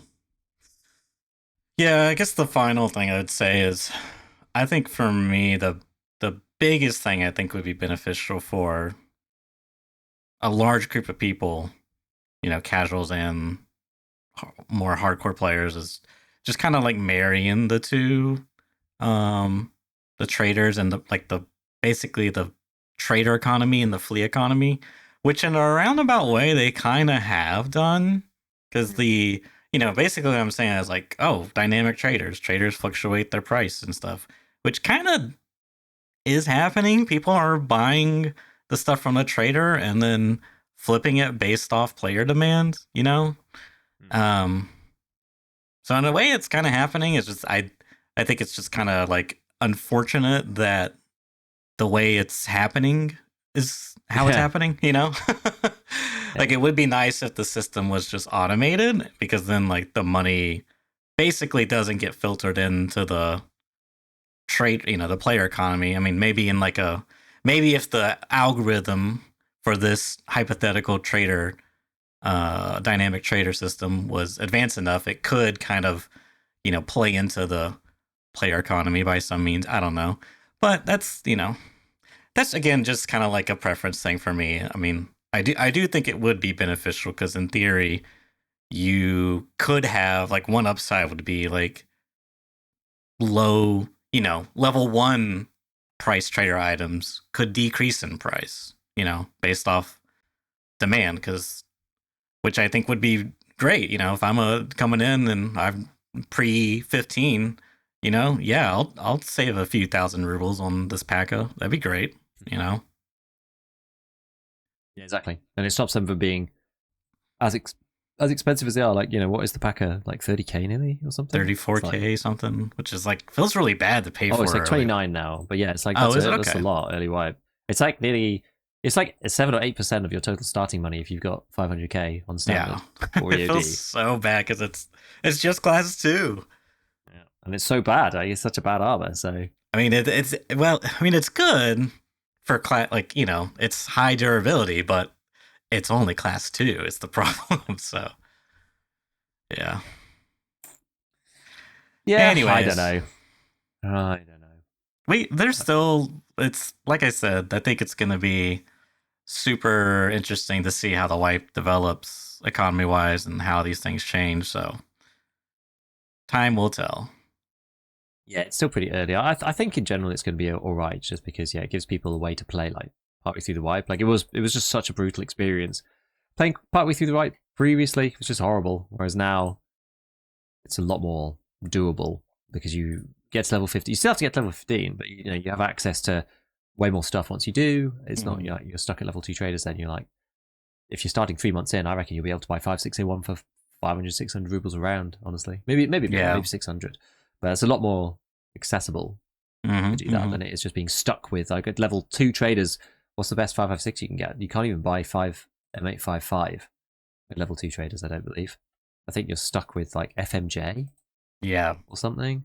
Yeah. Like, you're just gonna die using FMJ, you know? It's 23 pen. You're just gonna die against people wearing class 5. And you got to hit them in the head. It's just a big skill check when the other people don't have to do that, and they've been playing more, and they're better than you because they've probably been playing more than you, and. So. Yeah, that's the other side. Like, I've been playing a lot of Deadlock recently. Probably spending more time just in the hero sandbox mode, where you can, like, mess around with abilities and, you know, create your guides, kind of like in Dota 2, like your build guides, and browse other people's build guides. Like, I probably spend more time then than actually playing the game, but nonetheless, I'm reminded of how nice it is to play skill-based matchmaking. You know, because there's apparently a hidden MMR, and I probably only have like 5 games, maybe 6 under my belt, because I've played a lot of bot games as well. And yeah, you know, my games are like generally around my skill level. Like, they're, you know, relatively close games, and that's you know, it's a nice feeling versus something like Tarkov or any other survival, you know, Tarkov-esque game. Doesn't really, most of them don't use any type of matchmaking like that. So it's, you never know what you're gonna get, which is a part of the fun, you know, a part of the intensity. But, you know, you do lose something there, so that definitely, it's a tough thing. It's really hard to please everyone here, because if you make it more harder, then it's like, well, now the gap between, you know, these matches that get randomly matched is even greater now. It's like, well, that's not good. What are you gonna do? All right. Yeah. Moving on. So you played Space Marine 2. Now, I watched you play it just a bit here. I don't really know anything about this franchise or whatever. I mean, looking at it, it reminded me of Gears of War 2, or Gears of War. I never played that game either. I've just seen footage, but, like, what's going on here? What is it? Are you a Warhammer guy? Did we talk about this previously? Like, do you know 40k not. at all? Do you know anything about name. 40k? Isn't it like figurines and like a board game or something? Yeah, it's a tabletop war game. And yeah, like 40k has been part of my life forever.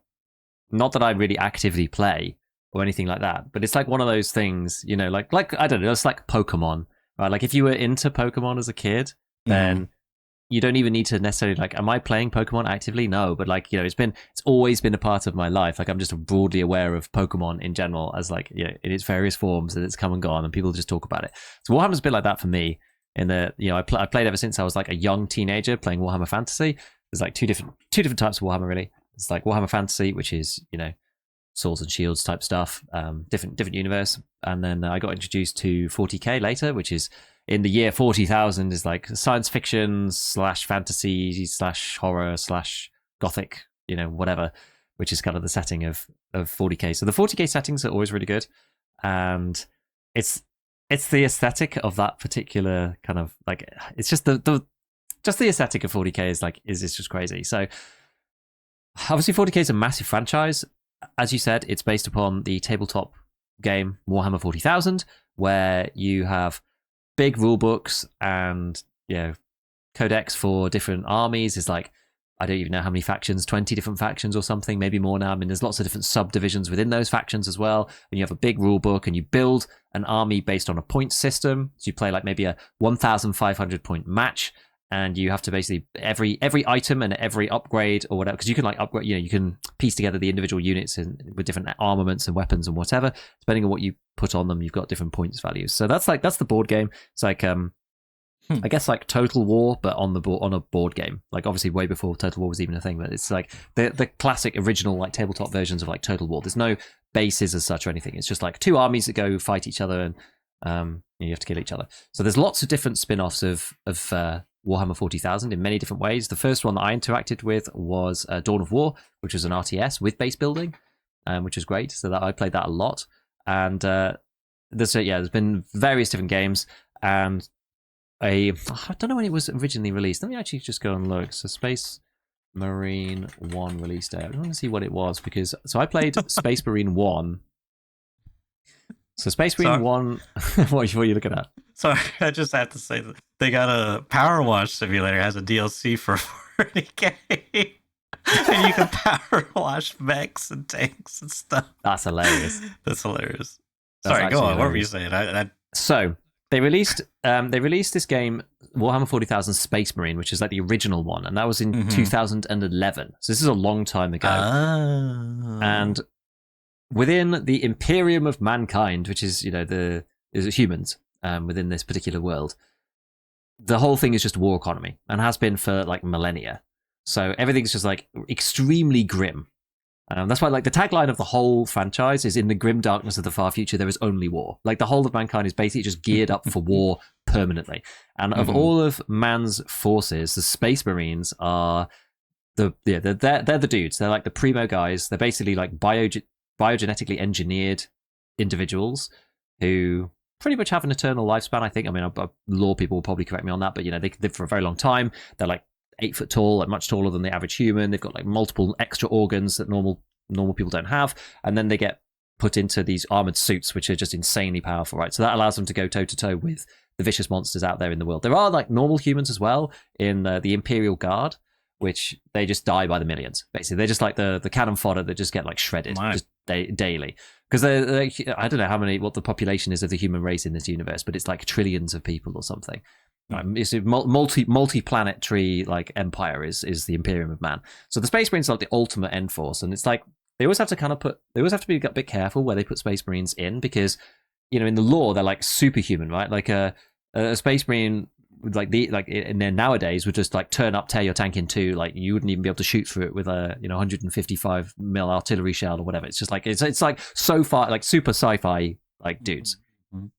So anyway, so Space Marine 1 got released in 2011, which was like a third-person, like kind of story. Yeah, it's basically a story-driven campaign type game where you play as a Space Marine, and it was probably the first time it was like on that threshold of when like graphics were good enough and like these games were like performed well enough that the game just felt absolutely insanely good. Like there are bad Warhammer games out there, but if you nail the aesthetic, then it's just so cool. So even things like as you run with the Space Marine, like your screen shakes and your guy runs like with quite a slow pace, a bit like the M60 machine gun, right? It's like quite a slow pace, just like boom, boom, boom, and the whole screen shakes. And when you like jump off like a small cliff or whatever and land, like all the dust rises up off the floor and stuff. So like a lot of the game for me, I've said this on Twitter, but it's a spiritual experience playing Warhammer 40,000. Like it's not necessarily about the game mechanics. Like obviously they have to be decent for you to want to play it, but it doesn't really matter to me what they are. So long as they like stay reasonably within the lore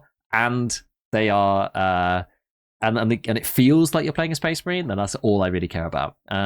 So yeah, I played the early access version of Space Marine 2. I think it's coming out. It's coming out very, very soon. Some people might be able to play it early at the moment. Mm-hmm.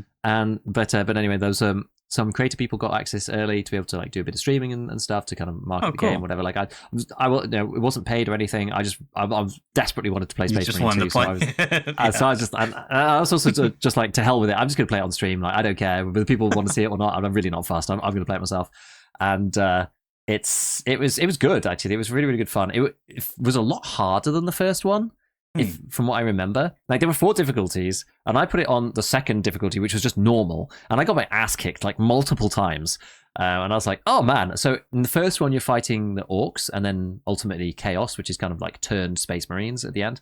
This one, you're fighting against the Tyranids, which is basically think of like the Zerg from StarCraft. That's pretty much. Apparently, the Zerg was like inspired by the Tyranids. Apparently, I mean, because Warhammer's been around for a long time.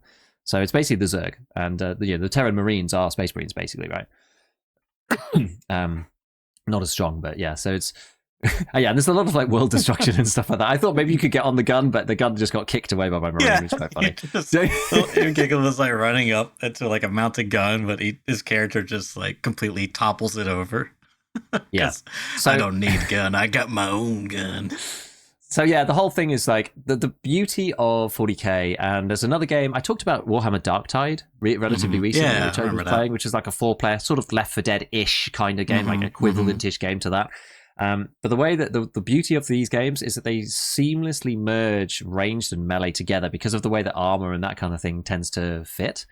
And so you're kind of like shooting into battle, and then out comes the swords and stuff as you like clash, because that's how it works in the board game, right? Like you basically like fire at each other as you get close, and then the two armies collide, kind of thing. And like to keep that atmosphere, a lot of the game mechanics kind of revolve around that kind of thing, which is awesome because it's got both. But I actually sort of feel that maybe because of the Dark Soulsification of the gaming community, I feel like this game has got a lot harder because there's a lot of like having to like parry stuff at the right time and all this. I feel like in the first one it wasn't actually as difficult, whereas this one, yeah, as I said, I died a lot, but it's got some like interesting mechanics around health. So it's a little bit like, is it like some of the later Dooms where you get your health back when you kill stuff?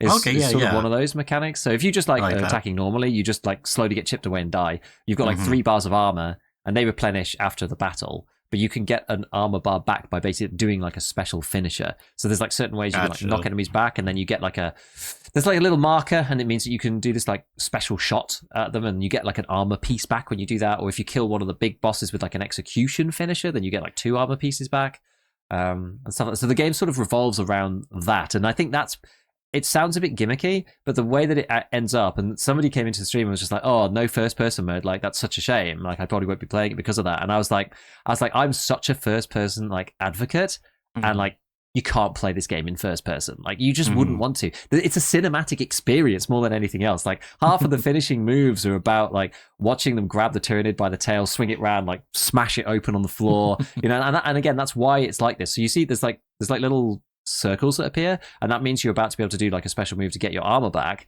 and that's because like you want to watch your Space Marine literally rip these things in half, or like put the chainsword through, because like the sword that you've got there is a chain sword, so it's, you know, half chainsaw half sword. So like most of the finishing moves you end up just like ramming the chainsword like into the enemy and just like cutting them in half and stuff. This is what I was like figuring out, like Church has got up on screen for those who are watching on the video, when I was figuring out like this mechanic about like replenishing your armor by using the special moves, because I was just trying to use the ordinary moveset and losing. I see. But once you figure out that you have to use the special moves to replenish your armor, because you're getting like Zerg rushed from all sides, and then there's the ranged guys too. So you're like in melee, and you're like just having your armor chipped away. But you have to constantly be topping it up by doing these special things.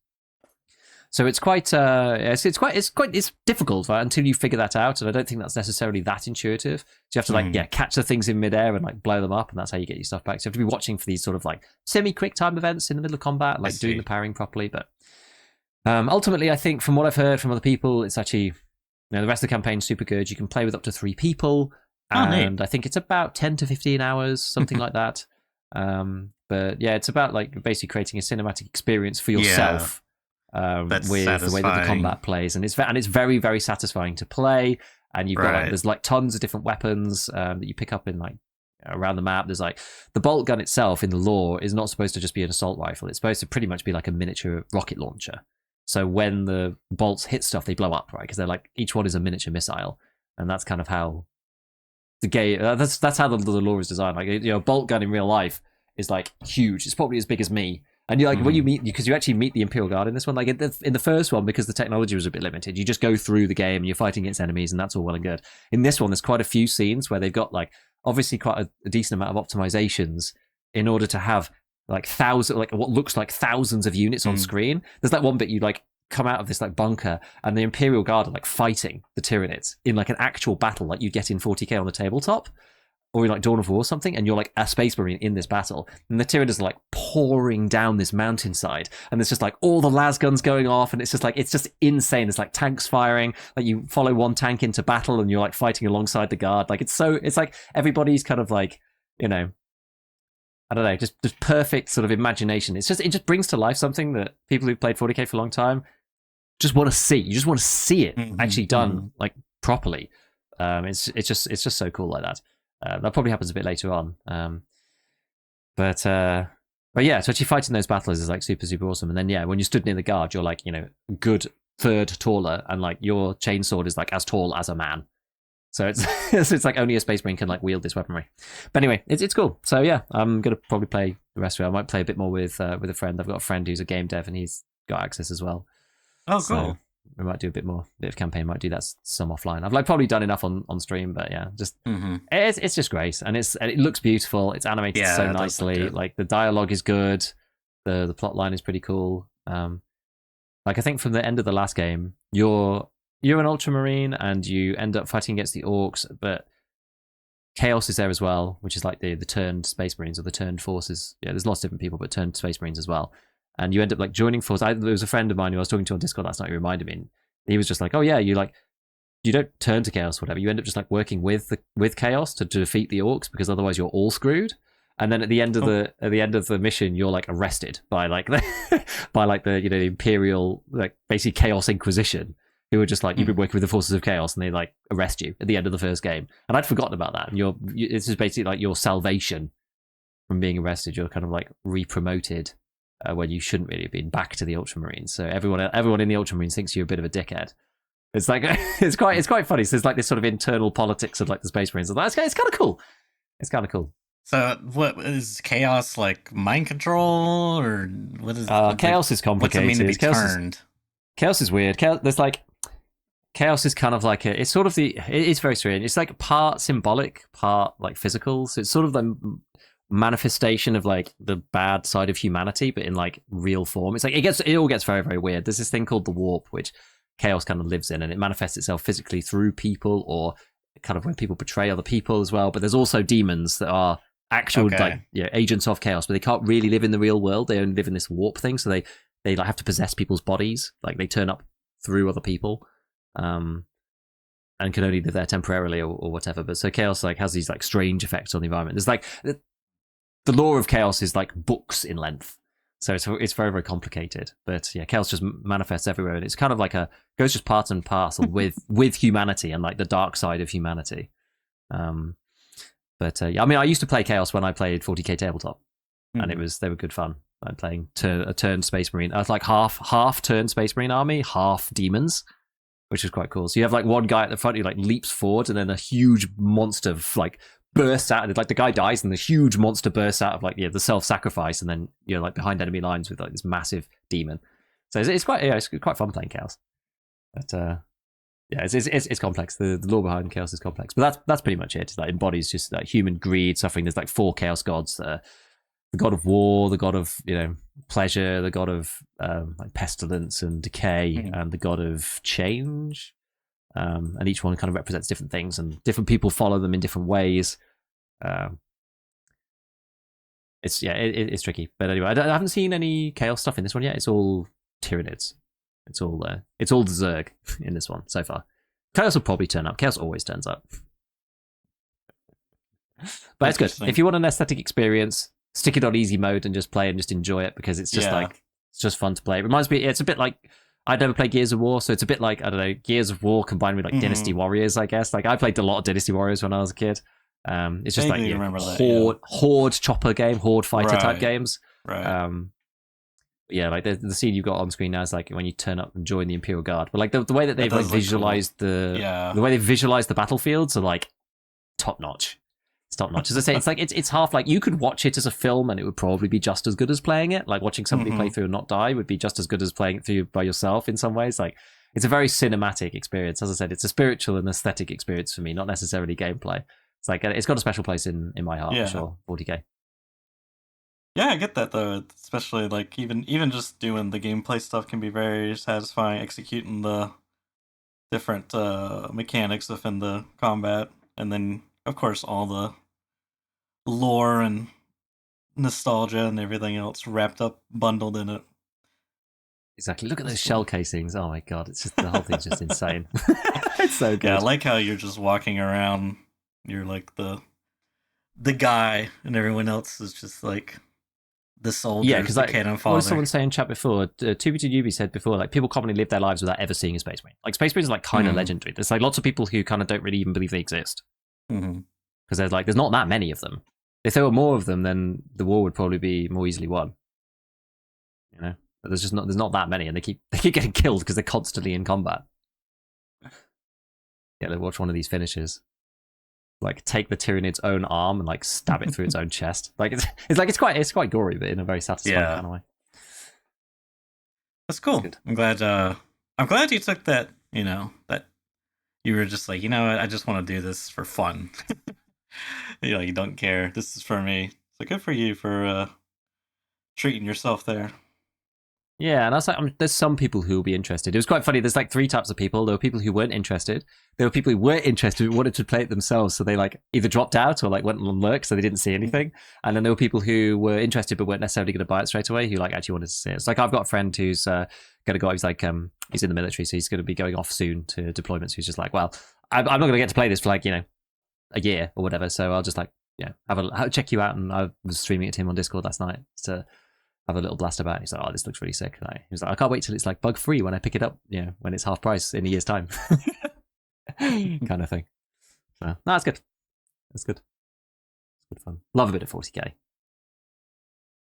Good stuff. Anything else before we wrap up? I don't think so. I mean, the only one very random thing, which was Tarkin did a stream on YouTube. I got like flagged to it by somebody in my Discord, and it was like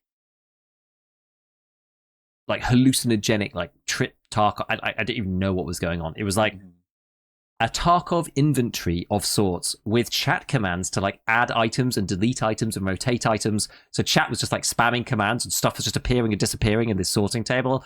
I don't know what was going on. It was just it was wild. I was like, what am I even watching? So go check that out if you want to see some trippy Tarkov magic.